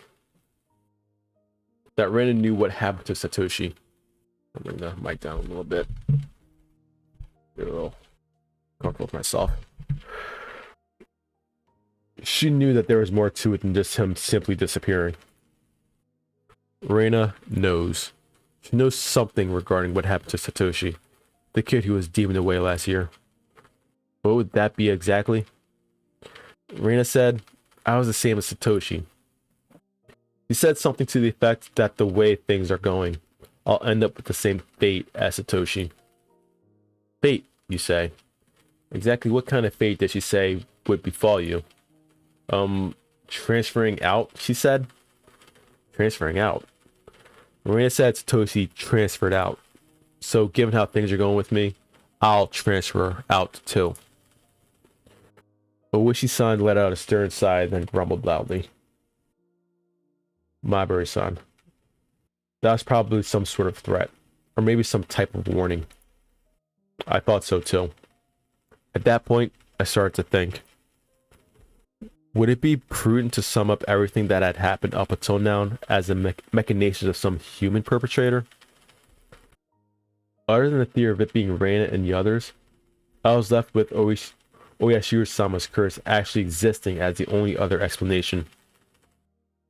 Of course, I couldn't tell that to Oishi-san, except Reina's strange behavior could be proof of either scenarios. Whether it was Oyashiro-sama's curse being real or everything being part of a conspiracy committed by all the villagers, Reina was involved. Reina had to know something. Reina was suspicious. What exactly was Reina? I couldn't help but think she was somehow involved with the prior string of mysterious deaths. I seem to recall that Iwushi-san had admitted that he had dug into Reina's past a little. He was probably just downplaying it when he said a little. Meaning he had actually dug pretty deep, most likely. I wanted to hear about Reina. I wanted to know what happened at her previous school, among other things that were still unknown to me. If Reina was somebody to suspect, no, not that. I wanted to know the truth. Tonight, I was alone in this huge house.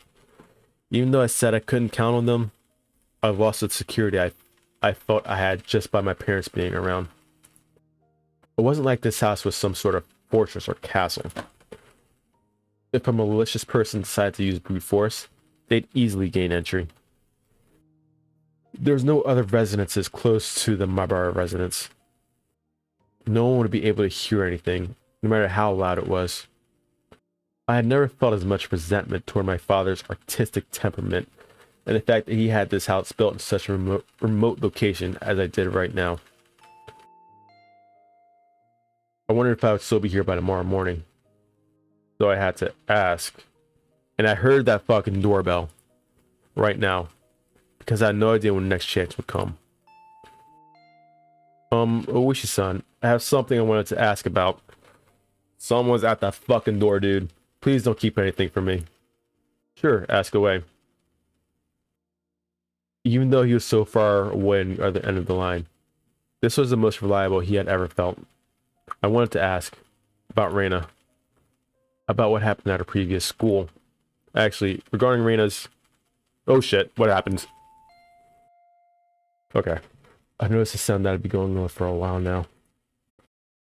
Since I was so focused on the call, I hadn't paid attention to it at first. But I finally realized it was a doorbell. Ooh, chills, man. The time was 7 o'clock.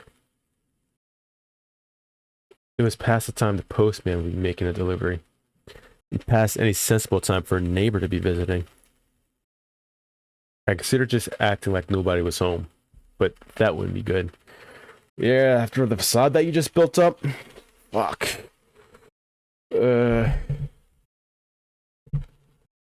stealing myself. That would ruin all the work I put in making it look like my parents were home. I needed to answer the door. Hello, Maibari-san? Sorry. Someone seems to be at the door. I'm going to see who it is. A guest? I see. My apologies. Should we end this phone call right now? That would be a problem. No. I'll be back in a second. Do you mind if I just leave the phone on? It's fine. I don't mind. I dropped the handset on my bed and dashed down to the door.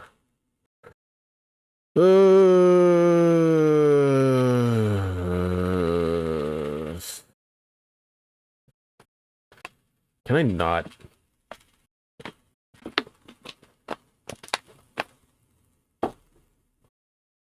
Alright. I'm gonna put our threatening anger face. Gonna face down the enemy. I don't care who it is. Be Oyashiro-sama, Reina, Mion, whole fucking village. I'll take them on. I needed to make up a good excuse to get them to leave. I had a hunch it was a lady who called right before Oyashiro-san did. In which case, it would be one of the neighbors who's friends with my mom. I'll just say my mom wasn't feeling well and went to bed early. That would be the easiest option. Alright, game face. It'd be hard for her to ask me to wake my mom up if she's not feeling well. What if it's Pepsi Man? Can we still fight? Especially if it's Pepsi Man. No one is safe. Pepsi Man, the Kool-Aid Man, Ronald McDonald, God, who else? Toucan Sam, the Rice Krispie Elves, Santa Claus, Easter Bunny. Taking everybody. Setting fires everywhere. No one is safe from our wrath. The bell continued to ring at regular intervals. If someone didn't answer after you rang the bell so much, you normally gave up and go home, wouldn't you? Without removing the chain, I opened the door slightly and peered out at the visitor. Who there? A chill ran down my spine. I knew it. Somewhere deep inside, I had prepared for this moment. I tried to escape by imagining it was the easiest person to deal with. One of my mom's friends. Good evening. Reina. There shouldn't be any reason for Reina to come over at this hour. The timing also made me feel uneasy. Because it was just as I was about to ask Oishi-san about Reina. I wish I could have chalked this up to mere coincidence. Now she fucking knows. She's possessed by a demon. But those unsettling words from Mion several days ago echoed back to me. There's nothing this old man doesn't know. Are you alone, Reina? Yeah. It seems that Mion wasn't with her. But that didn't change the situation at all. Why did you come here? Hey, Kichi-kun. I'd like you to open the door so we can talk. Yo, get the fuck away from here, dude. I will fight you on the moon. Can I come inside, I wonder? It was true that speaking through a chain door wasn't the right way to talk to a classmate. But at my house, the chain has to be on at night. Don't worry about it. Then it can't be helped, I guess. Reina pouted rather sadly. But she kept smiling at least, and her effort to keep that smile up was quite pitiful. Even though she was tugging at my heartstrings, I didn't lower guard. She does tug at the heartstrings. She's like a puppy dog. As long as I stayed like this, even if it made my heart ache, my life wasn't in danger. What I really feared, more than the possibility that hoodlums would assault me if I removed the chain, was trusting Reina to remove the chain and having my friendship betrayed. As long as the chain wasn't unlatched, even if it made my heart ache, I wouldn't have to deal with being betrayed by Reina. Since it didn't seem like I'd remove the chain from her silent urging, she appeared to give up on trying to get into the entranceway. Have you eaten yet, Kichi-kun? No, I haven't eaten. Since my mom wasn't there, dinner won't be ready no matter how long I waited. I laid down when I got home, was woken up by the phone, didn't have a chance to eat since I used up all that time talking. I was going to have cup noodles in any case. I could just eat one whenever I wanted to. No, not yet. What about it? Then good. Look here. I brought a bunch of dishes. Reina held out a stack of boxes wrapped in a cloth. If I could use your kitchen, I can heat up the miso soup and other stuff. It's fine. You don't need to do that. But there's a lot of tofu and vegetables in it. Does Kichi-kun not like that type of stuff? I wonder. Well, I am on to you, Missy. Don't try to... Mmm. So fucking adorable, but mmm. There's no way I wouldn't like that. I love miso soup with lots of ingredients. White radish, carrots, burdock root, potatoes, dense and fibrous root vegetables. Yeah, that miso soup looks incredible. Also bought rice, so if you microwave it, you can eat it really quickly. Without a doubt, rice needs miso soup. Stuffing rice down your gullet, sipping miso soup in between ravenous bites. Yes, how wonderful it is to be born Japanese. Yeah, she's tugging at your heart, she's tugging at the stomach, fucking with your head, man. She's attacking from like all angles. Also, I made some more pickles. I made Sansi pickles this time. Before I had moved here to Namazawa, I scoffed at the mountain vegetables called Sansai. But I was captivated by their charm the first time I tried them. Such a deep, yet light flavor. The vegetables from the market were tasteless and bland compared to these. If you had to describe them, then they were the vegetables for the uninitiated. To become an expert such as myself, first had to partake of Sansai. It was common knowledge around here that the Ryugu family's traditional pickles were wonderfully delicious. No matter what kind of pickles they were, they'd go so well with that fluffy white rice. Gabagool. And also, but wait, there's more. So delicious. It just seems so delicious. Farewell to my unhealthy self who said he'd make do with cup of noodles. Rain appeared to be in good spirits, and she was offering such a delicious sounding dinner. Man, she attacked her stomach. Come on, stay strong, King. The stress evaporated from my gut and hunger reared its voracious head. At the same time, my awareness of Rana suddenly dwindled. Rana did say she was alone. It shouldn't be a problem at her inside, dude. No. No. Fucking soccer one, man.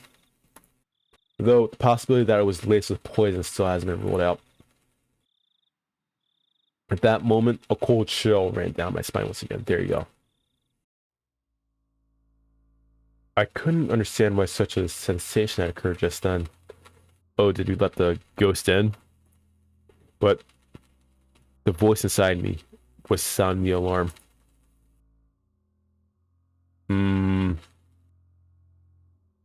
This happy Rana, speaking of this charming dinner, was dependent on one premise. And that premise was that tonight, dinner hadn't been made at my house. Meaning, it was under the assumption that my mom, who should be making it, wasn't here. Facts. At any normal household, 7 o'clock would be around the middle of dinner time. If my mom were here, we'd be eating dinner right around this time as well. The fact that she brought over all the makings of a meal at this time was inherently strange. Unless she knew. She fucking knows, dude. Reina, did she know that my parents weren't home? But there's also a chance that this was a bluff. I had to turn on the lights and a bunch of other stuff just to make it seem like my parents were here. There was a chance that Reina wasn't sure if my parents were home. But I had to wonder. The laundry, the garage, the evening paper. There's plenty of signs of them being hastily tied up. It was hard to say that Reina didn't have a chance to determine if my parents were here or not. But there's no reason for me to confess that right now. I should try holding on to that fact as long as I could. First of all, the chain was still latched. As long as I didn't take it off, Reina wouldn't be able to do anything to me.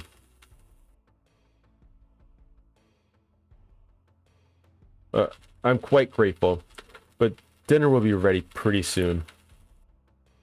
Huh? Is that so? Is that so? I know you went through all the effort and everything, but, well, unable to think of a good way to refuse. My words trailed off weakly. But some of this could work as a side stitches. I think. I'm sorry. We have more than enough already. My mom always makes quite a few sides. So, huh? You have side dishes. With a smile that bordered on a cringe. Oh, I thought it said that bordered on cringe. Like a cringe smile. I dodged her questions apologetically. But feelings I tried to ignore began creeping up my back again. I spoke as if my mom was setting down dinner right now. But it didn't mesh well with what Raina was saying. Raina was talking as if she was aware of some obvious fact. At that, I was aware of it as well. So Kichi-kun can cook. What did you make, I wonder? No, it's not that I... Raina had assumed out of nowhere that I had made the dishes. No, not so much that I had made them, but rather that my mom hadn't. Yo, good morning, Hope. How are ya? Thank you for stopping by. Alright. Did you really make them? The side dishes? Did you, Kichi-kun? It wasn't me who made them. Yeah, it's Philly when I'm alone right now. Raina came over. It's nighttime, which makes it strange. But the detective is on the phone upstairs, so it's a whole thing going on. Mom did... No, she's making them. Right now. So you see... I'm sorry, but I can't eat with you brought. Marina fell silent at that moment. At that moment, I felt that the light had suddenly disappeared from her eyes. How about I try guessing what Kichi-kun's dinner will be? It doesn't matter what I'm going to eat. Let's see... The conversation might appear natural at first glance, but Raina was firmly in control. I felt like I was being interrogated. Your dinner, I wonder. Is it something that can just be made with just hot water? Hey, no, stop with the insults. I can't believe you belittle my mom's extravagant dinner like that. Tickets sold out, full capacity already. It's that amazing. It's tremendous. The best. I tried my best to put on a strong front, but I couldn't grip my teeth quite right. So instead, I looked like someone who was borderline hysterical. But Raina showed no reaction whatsoever, even to that silliness. Kichi-kun, did your mother really leave you dinner? No, you'd see. She didn't leave me dinner. She's making it right now. It's almost time for dinner. Raina had taken that assertion of mine, that my mother was home and making dinner right now, and was completely ignoring it.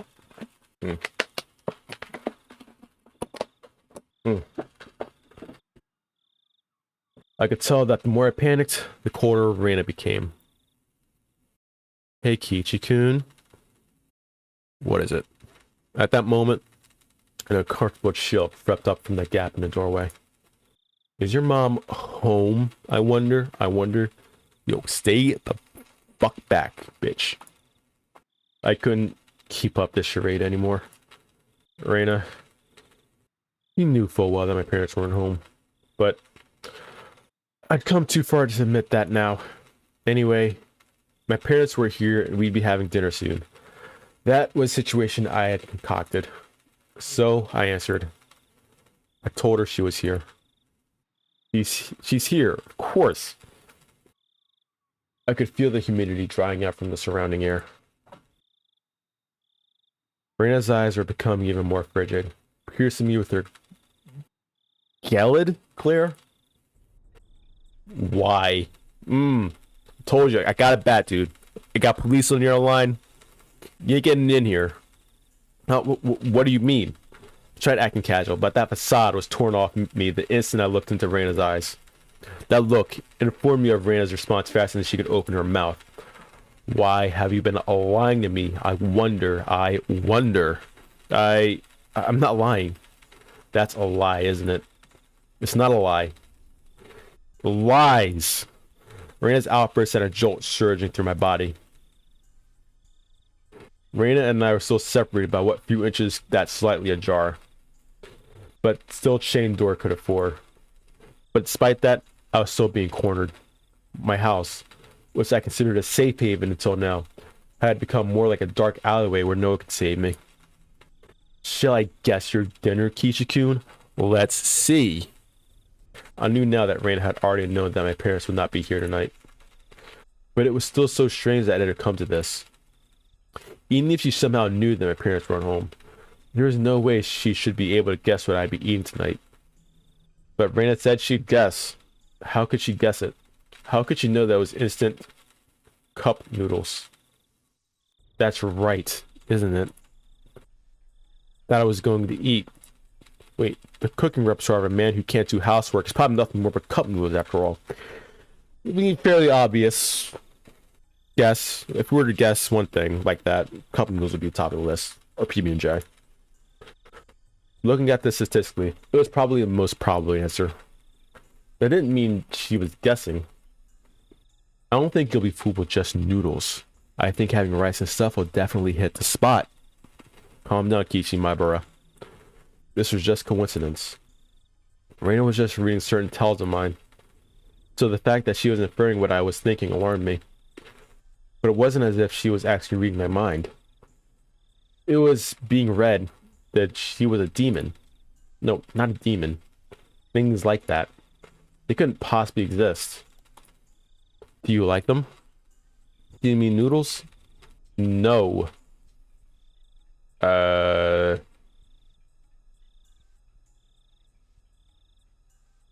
Reina indicated that the point my answer was addressing was wrong. Her rebuttal was so short that I momentarily didn't understand the words Reina had spoken. Honestly, I think it's kind of sad some people don't know how to cook. 95% of recipes can be done by anyone who can follow some direction in that execution. Yeah, that's true. I mean, personally, I can cook.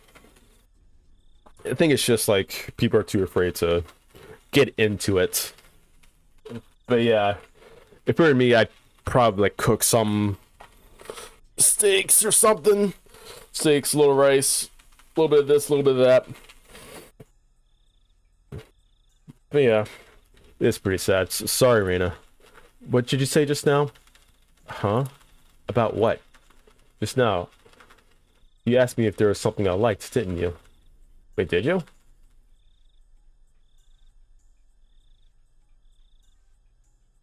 Oh, about the noodles. It wasn't long before I regretted how carelessly I pushed forward with that question. It was such a simple answer. That was why I wasn't able to comprehend it. Oop, what happened? Pork bone and ginger flavor. Ooh, boy. Ooh. I wonder how I appeared in a moment my mind went completely blank until the moment I was able to recover. Goosebumps. I felt that. As my field of view began to distort, slowly swirling in a counterclockwise direction, I lost all sense of balance. Why do you know that? I didn't even deny it. That was the type of frenzy state I was in. How could Reina know even this? Not even caring as I mashed my head against the door, I fixed my gaze on Reina. But she didn't even flinch when she saw me do that. I certainly did buy them. I bought a bunch at once. I bought a whole case. How could you know that? Why, I wonder. Quite strange, isn't it? Isn't it? How could you dodge a question at a time like this? The chain and the door suddenly were no longer protecting me. How do you know? Why do you know? Answer me. You bought them at 7th Market, didn't you? A shiver ran up my spine. I tried covering up with an angry facade. Like I said, why do you know that? I was behind you, following you the whole time. But what are you saying? I couldn't understand why she was saying she'd been following me all this time. That's because Reina was right behind Kichi-kun's back the whole time. Like that night? The night I was absorbed in my phone conversation with Oishi-san. I didn't even sense her being there, standing behind the door, behind me, standing there just like that. When Kiichi was picking out the noodles, I was watching the entire time. You picked out so many different flavors, didn't you? Then your mom got angry. If you were going to pick the expensive ones, then you should just pick one type, she said. Then Kichikuni picked out that big box of pork bone and ginger flavor that he loved so much, didn't he? I like it too. Pork bone noodles. But I can never eat a whole big bowl myself. My brain was paralyzed, dulling my senses. It might have been a defense mechanism to diminish the fear I was feeling to non-traumatizing levels. With the fear being diminished, the fog enveloping my mind was cleared away. Then, I could understand what Raina was saying. I started to put meaning behind her words. Even so, my fear hadn't subsided completely. It was like I was standing at the edge of a cliff. Eyes closed so I didn't have to look down. It didn't actually solve any of the basic problems. I slowly took a step backwards, and as I withdrew, Raina advanced. Man, we're going on for 2 hours, man. Oh boy. So, Kichi-kun, can you open this? Hell no. We can eat dinner together. I'm sure it's going to be delicious, so... Okay. Raina's pale, slender fingers squirmed through the crack in the door one at a time, as if they had a mind of their own, rattling the chain. If she had unlatched the chain from the door, a tear would have just exploded within me. But Raina didn't do that. She was simply imploring me to remove the chain. She was doing her hardest to light the fuse to the powder keg in my heart, trying again and again. Clatter, clatter. But it doesn't light. It doesn't light. Open up, Kichi-kun? Absolutely the fuck not. But please go away. I beg you, please go away.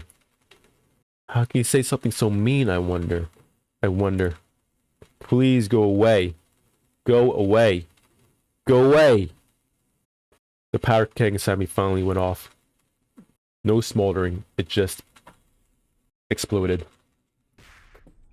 I tackled the door. The force through the door had knocked Raina momentarily off balance. I felt a chill run down my legs. Oof. These noises kind of like pop out at you. I couldn't hesitate here. I grabbed onto the doorknob with both hands, planted my feet firmly, and pulled with all my might. But that slamming sound I so desired didn't happen. I could feel a tiny bit of resistance keeping the door from closing. And the source of that was Raina's fingers. Each of those fingers wriggling, squirming around like the tendrils of a carnivorous plant through the cracks in the doorway. It hurts. It hurts, Kichi-kun. It hurts. It wasn't a harsh shriek, but more of a yelp she was trying to keep back. Go away, go away, go away. I kept on pulling on the door with all my might. I didn't even realize that if I didn't loosen my pull on the door, at least momentarily, Raina wouldn't be able to pull her fingers out, and that was why the door wasn't closing. It really hurts, Kichi-kun.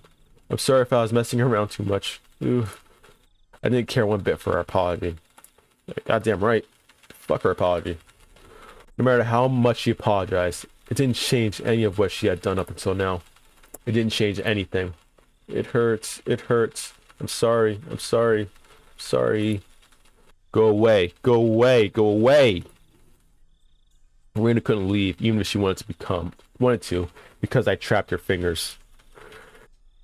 Raina's white fingers had become deep red and were no longer even squirming. I'm sorry. I'm sorry. I'm sorry. Go away. Go away. Go away. I'm sorry. I'm sorry. I'm sorry. I'm sorry. I'm sorry. Raina's apologies were occasionally twisted like with pain, but like a broken record. She was intent on repeating it over and over. Go away. Go away. Go away. Stop it. Stop it. Stop it. I pulled on the door even harder. Finally, Raina's fingers were somehow able to slip out from their imprisonment in the doorway. And the moment that happened, the door closed soundly, and I could hear the thud of Raina falling on her butt on the other side. I locked the door immediately. I made a loud clunk, voicing my rejection to Raina. I'm sorry. I'm sorry. I'm sorry. I'm sorry. Kichi-kun, I'm sorry. Open up, Kichikun. Reina leaned against the door, apologizing profusely, nothing else. After confirming that I was sufficiently sealed off from her, I trudged away from the entranceway. Yo, go to that fucking detective, dude. On the other side, I could still hear Reina echoing her apology. I'm sorry, I'm sorry. Those pitiful words, they'd be forever seeking my forgiveness. I didn't feel bad about this at all. But that wasn't out of any sort of malice. I felt a sort of a hazy sense of relief that I was able to escape from Reina. Before Mion had threatened me at this doorway, saying there was nothing she didn't know. And just now, at the same place, Reina told me the same thing. My feeble attempt to disguise the facts my parents were at home had served no purpose from the start. I should have just pretended to be out, and not even opened the door. My meager plans hadn't helped at all. In Hinamizawa, it was impossible to outwit them. Even though I was on the other side of the door, I wanted to get as far away from Reina as possible. 1 step, 2 steps.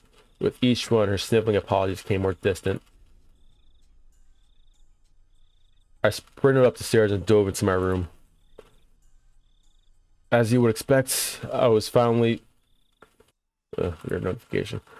I was finally no longer able to hear Reina repeating her endless apology. Diving into my bed, I was startled by the hard lump I felt. There was something in my bed. The phone, dude. It was a receiver. I finally remembered. I was in the middle of a call with Oyashiro-sama. Looking at the clock, apparently not much time had passed since I went downstairs. Dude, it feels like fucking hours. Could it be that my clock had run out of batteries? I had talked with Reina for so long. How did no time pass? But the hand on the clock was ticking forward 1 second every second as usual. As I put the still warm receiver to my ear, which felt frozen, began to move once again. Oh, time which felt frozen began to move once again. Hello? Oishi-san? Sorry to keep you waiting. No, not at all. I didn't wait that long. It became apparent that the amount of time that I passed between myself and Oishi-san was different. Over the phone, I could hear an energetic voice from a sports program or something.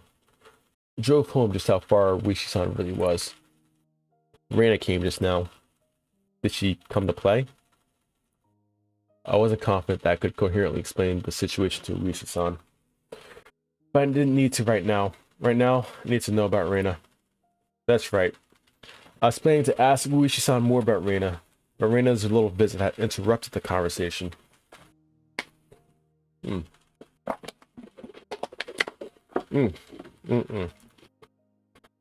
was true and what was false, I couldn't tell.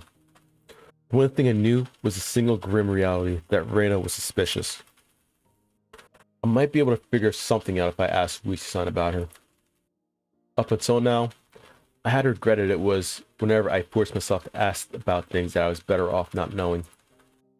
But looking at it that way, I could say I'd hit rock bottom. There's no possible way I could feel any more regret than I did right now. No, rather, I wanted to know if there was anything beyond this I would regret more. Forget about tomorrow. It wasn't out of the realm of possibility for something to happen tonight. I wanted to know everything I could. I was absolutely not going to die like this. Not without knowing anything, I definitely won't. I just noticed I have my anger still on my avatar. Whew. So guarded. Regarding Reina Ryugu-san, I did a bit of digging. Yeah, well, it wasn't much. I understood that Oishi-san was talking in circles. A bit meant I dug so deep, it'd be hard to discuss with you since you're a friend. I want to know everything from your research. I don't think you'll be very, very interested in what I have to say, though. Oishi-san. I spoke as calmly as possible to Oishi-san, who was continuing to avoid the issue. Well, let me stretch a little bit. Whew. Kind of been sick for a while. Oh, fuck. Shit.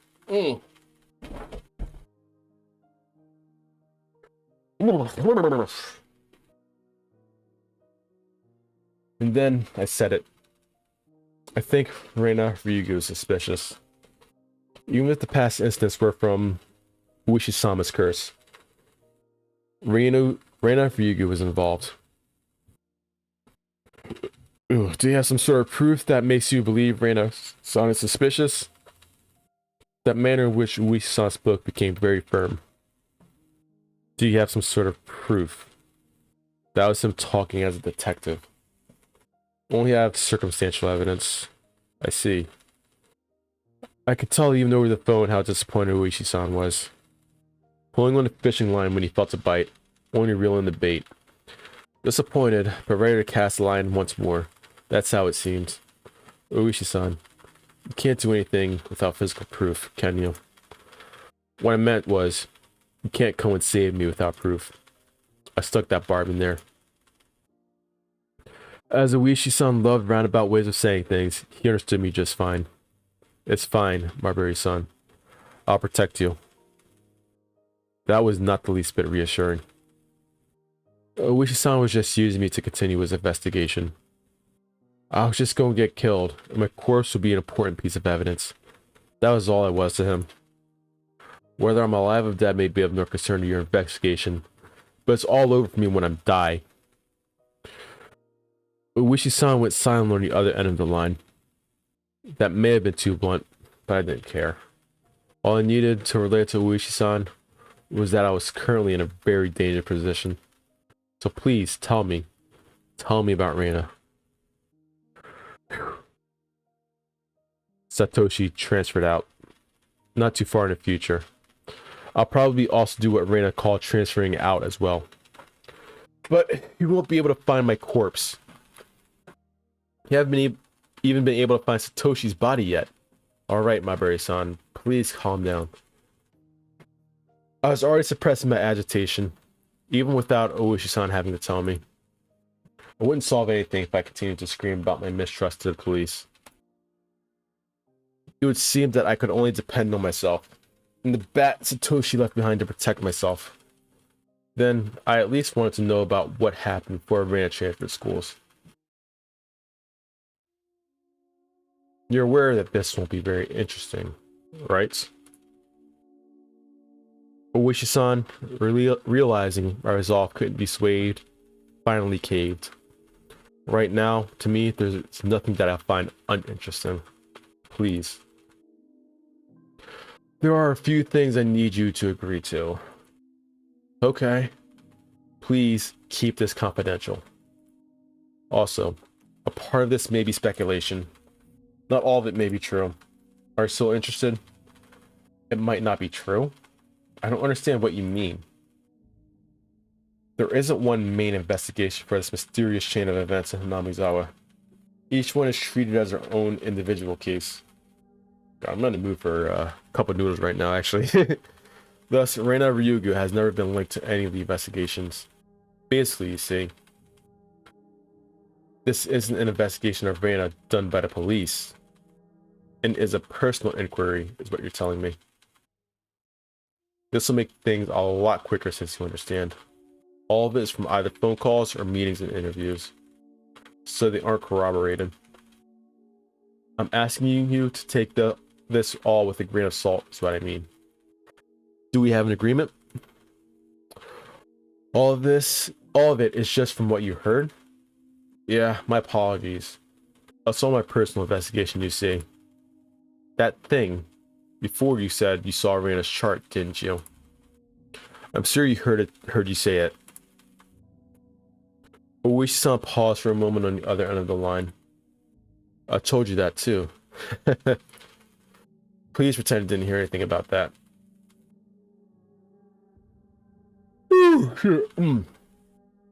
I didn't care about Oyashiro-san having certain obligations and responsibilities. I also didn't care if there was no proof. Even if there were rumors, there's no smoke without fire after all. Just tell me. Understood. He finally opened those tight lips of his. It seemed that Reina lived in Hinamizawa a long time ago. She had moved to Ibaraki Prefecture after she finished elementary school. Then following that, right after transferring, the unfortunate incident with the breaking of the school windows happened. Knew that. Then she confided to a doctor. It was Oyashiro-sama. You haven't know that so far. This is all that he knew. There isn't much difference between what I know and what you know, my very son. In what part did you investigate further? I didn't need to ask. It was the incident that happened just after she transferred. The incident Rana was responsible for. And what she divulged to the doctor afterwards, correct?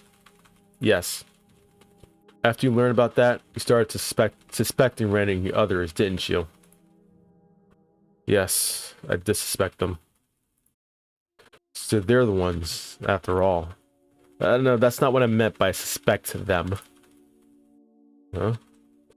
Well, Wishi-san was the type of person to say things with confidence, but these particular words were less than reassuring. Then, who do you suspect? That it was Oyashiro-sama. Huh? That Oyashiro-sama's curse really exists. That, yeah, right, well. Oishan's laugh was quite dry. Certainly not the kind that would make you want to join in. Oishan resumed the conversation about the dubious circumstances behind Satoshi's disappearance. The course of events up until the start of delving into Reina's past. Just then, there was thunder in the distance, and heavy rain started pouring down. It came without warning. Rain so heavy it felt like it could beat you down. I had left the window in my room open a crack to let the heat out. The violent wind and the violent wind danced in my room, making the curtains flap wildly. What is it? It's so loud too. Jesus. Nothing. Just started raining heavily. Sorry. Please continue. I got up, was still on the phone, and closed the window. I said at the beginning, it was an incident. But because neither the school nor the victims filed charges, the police were never involved. So you see, those involved were very reluctant to talk, regardless of there being a victim who had one eye beaten so badly that it had permanent damage. It could have been the school, or possibly some individual who made arrangements to keep this from going public. Also, the psychologist was very strict about their professional ethics. Hello? Marbury-san? Can you hear me?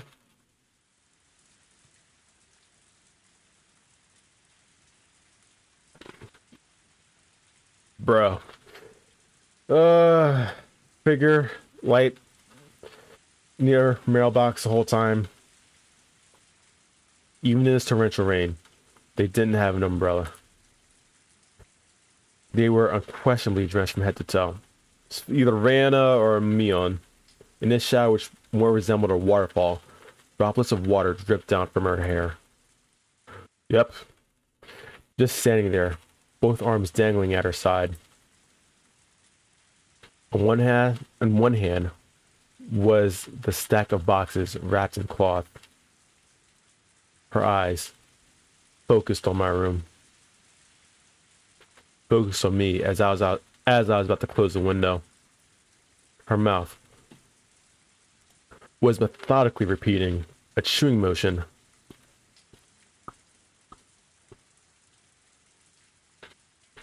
It was as if she had something hard to chew in her mouth, with her cheeks puffing out. What could she be eating over there? This is the vegetable. I'm assuming it's the vegetables. How could it be that at this time I was more enthralled by Reina instead of the shocking developments being brought to light by Oishi-san? If it hadn't started raining, I wouldn't have gone to the window. Then I wouldn't have noticed Reina, nor would I have noticed that. Reina's mouth was moving in the same pattern. She wasn't eating something. She was repeating something. What was it? What was she repeating? To me. What was she saying? And why was I right up against the window, fixated on her. Hello? Myberry-san? Can you hear me? Hello? I'm sorry. Myberry-san. I'm sorry. I'm sorry. I'm sorry. I'm sorry. I'm sorry. I'm sorry. Sorry. Hello? Myberry-san? What's the matter? Even in this torrential downpour, Reina was still apologizing. The other self inside me drew the curtain hastily with my right hand, blocking the view of the outside. But even doing that, Reina's relentless apology still reached my ears. I'm sorry. I'm sorry. I'm sorry. I'm sorry. If I forgive you for this, will you forgive me for that? Please stop. Please stop. Please stop. Please stop. I'm sorry. I'm sorry. I'm sorry. I'm sorry. I'm sorry. I'm sorry. I'm sorry. I'm sorry. Damn it. Why did I have to forgive her? I'm the one who wants to be forgiven. A part of me can't you forgive. I won't be killed. If you won't forgive me, then I won't forgive you either. I won't forgive. Won't forgive. Won't forgive. Won't forgive. Won't forgive. Won't forgive. Won't forgive. Won't forgive. I won't forgive. Myberry-san, if you can hear me, then please respond. Hello?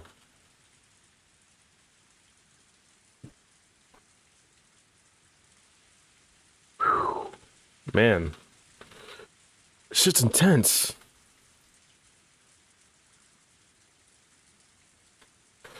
Is that it?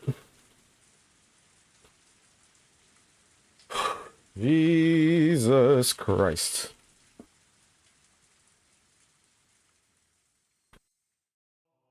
All right.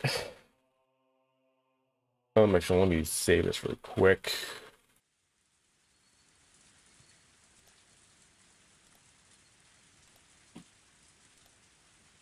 Tips.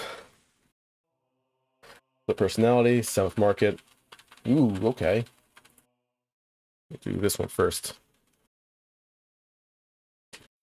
I see it in movies quite often, but what is it exactly? Multiple personalities are thought to be escapism. Multi-personality disorder is a form of escape? Correct. The exact mechanism is not fully understood, but it's believed to be a type of defense for the brain to retain mental stability. Hypothetically, poor people imagine themselves as wealthy as a form of escapism, is it not? Is this also a form of multiple personality disorder? I'm going to go that far, but broadly speaking, one could infer that. It's something that occurs in us all. Does a split personality occur when one cannot tell which is reality, which is the escape? It's difficult to say. There are some who agree with that, and some who disagree. There's no consensus. Then is the occurrence of multiple personalities still an unknown phenomenon, something not fully comprehended in the psychiatric field? Fortunately, it's the current state of things. We can only put our hope in future research, but it's sort of cool having a split personality. I doubt that. Kind of people get split personalities, Tyler Durden's of the world. Recent studies find that those who develop it, or rather, those who are most susceptible to developing it, may be genetically predisposed or may have had abnormal mental development. Some say that childhood abuse increases the chances. Okay.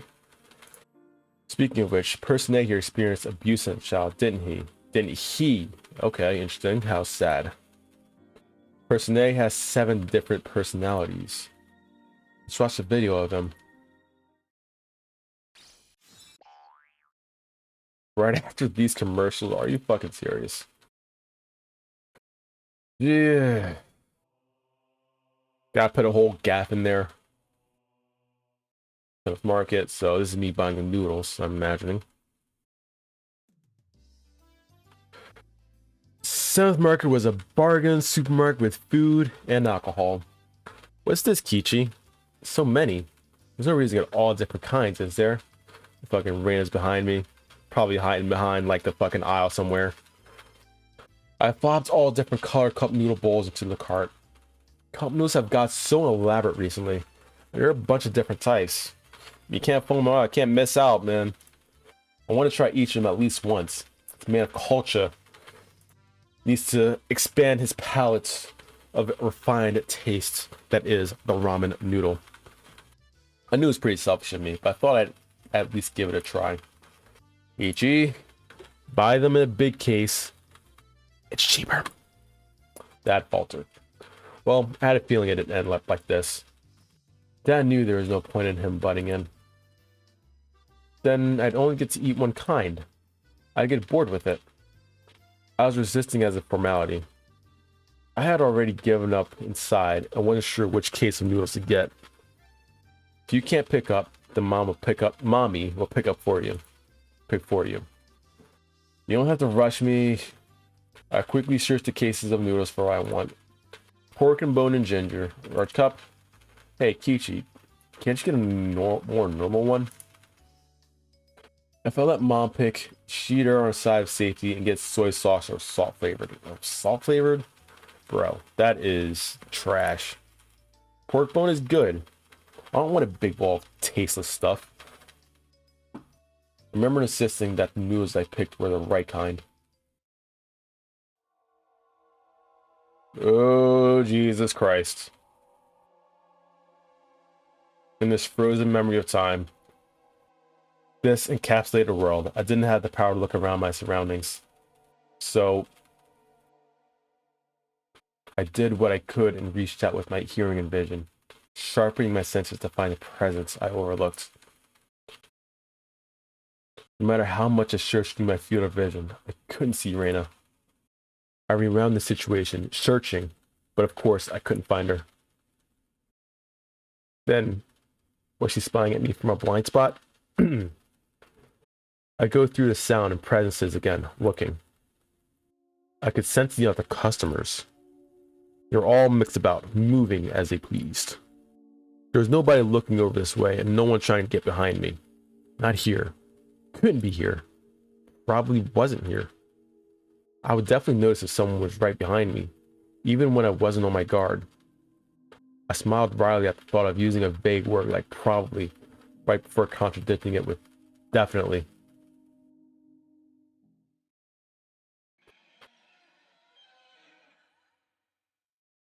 Chilling right now in my spine. There was definitely a presence like a shadow right behind me. But my parents were there. That was a terror unlike any other. If a presence really had manifested behind me, I would definitely have turned around to check for it. But the world had moved on, and there was no way for me to turn around. While carrying that frightening shadow on my back, I was gleefully running around the store searching for a case of noodles. Running through the instant noodle section, bad-mouthing my mom. But there was that presence constantly at my back, sticking to me like a shadow. Seems like an invisible presence. No way to see what it was, realizing now after the fact, was horrifying and repulsive. In that moment of time, I was running around gleefully, carrying that cardboard box. Tip, tap. But listening to that moment again, I could hear footsteps other than mine going pit-pat with every step. Tip, tap, tip, tap, tip, tap. Pit-pat, pit-pat, pit-pat. Tap, tap, tip, tap. Pit-pat, pit-pat. Tip-tap-tip-tap. Pit-pat, pit-pat. While I was running, the sound of those barefoot steps going pit-pat were right behind me. Me running around gleefully, in that closed-off moment in time. But I didn't hear it. No, I heard it. That's why I remembered it. I didn't think I had heard anything. That's why I didn't turn around. That's why I didn't turn around. In that moment, the pit-pat of those footsteps were following me the entire time. I couldn't run faster and escape. I couldn't run any faster than I had ran at the time. I couldn't turn around. Yeah, just turn around too. Like in real life, man. I hadn't turned around before, not once. Then I returned and my parents started talking. The shadow-like presence was right at my back. Since it didn't move, the shadows didn't move. That is why it made no sound. That was all. At that time, I hadn't taken a single step while talking to my parents. I was just standing there. This was undeniable. And yet what? I heard it. A pit-pat. that shouldn't be. If it took 3 steps, it followed 3 steps. Wasn't that the rule? There was no sound other than that. At that time, the entire world had gone dark. A sudden darkness. It was the end of my reflective journey. I was tired. I wanted to end it. Someone please turn on the light. Except my body couldn't move. As if I was sewn into that moment in time. Pit pat. My past self's hair stood on end. That's impossible. No, that's just breaking the rules. I haven't moved. So you shouldn't be moving either. I couldn't move. So you shouldn't be able to move either. Follow the rules. Yet that sound echoed in the darkness once again. The hair on the back of my neck pricked up on end. It was so close that it was hard to tell whether it was touching the hair or not. Why couldn't I move? Like how the presence was moving behind me. I quickly realized I could move. It's just that I was scared and didn't want to. But now is the only time I could turn around. Ooh, I'm about to say it was something unforgivable in this moment in time. But I needed to turn around immediately. As if my entire being was trying to force me to stop. It began to administer a pain like a needle being stuck into my every pore. I'll turn around. I'll turn around. I'm not scared. I'll turn around. I'll turn around. I'm not scared. A scream I was unable to vocalize. I turn around. At first, I couldn't understand the meaning of it. What? What is this? The situation in front of my eyes. It was like a mouth biting an apple and slurping the juice. The way you do with an apple. My mind was being eaten. It began to munch down, slurping the juices, because it was like an apple. Meaning, what was in front of me was...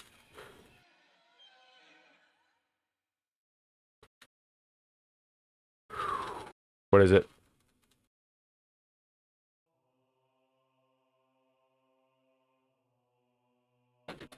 Oh, shish. Jeepers creepers. Let me save that again, just in case. Alright. Damn, dude, that went on a long time, man. It was good. Just, whew. God damn, dude. Alright. So, alright, cool. I guess we'll just end it here.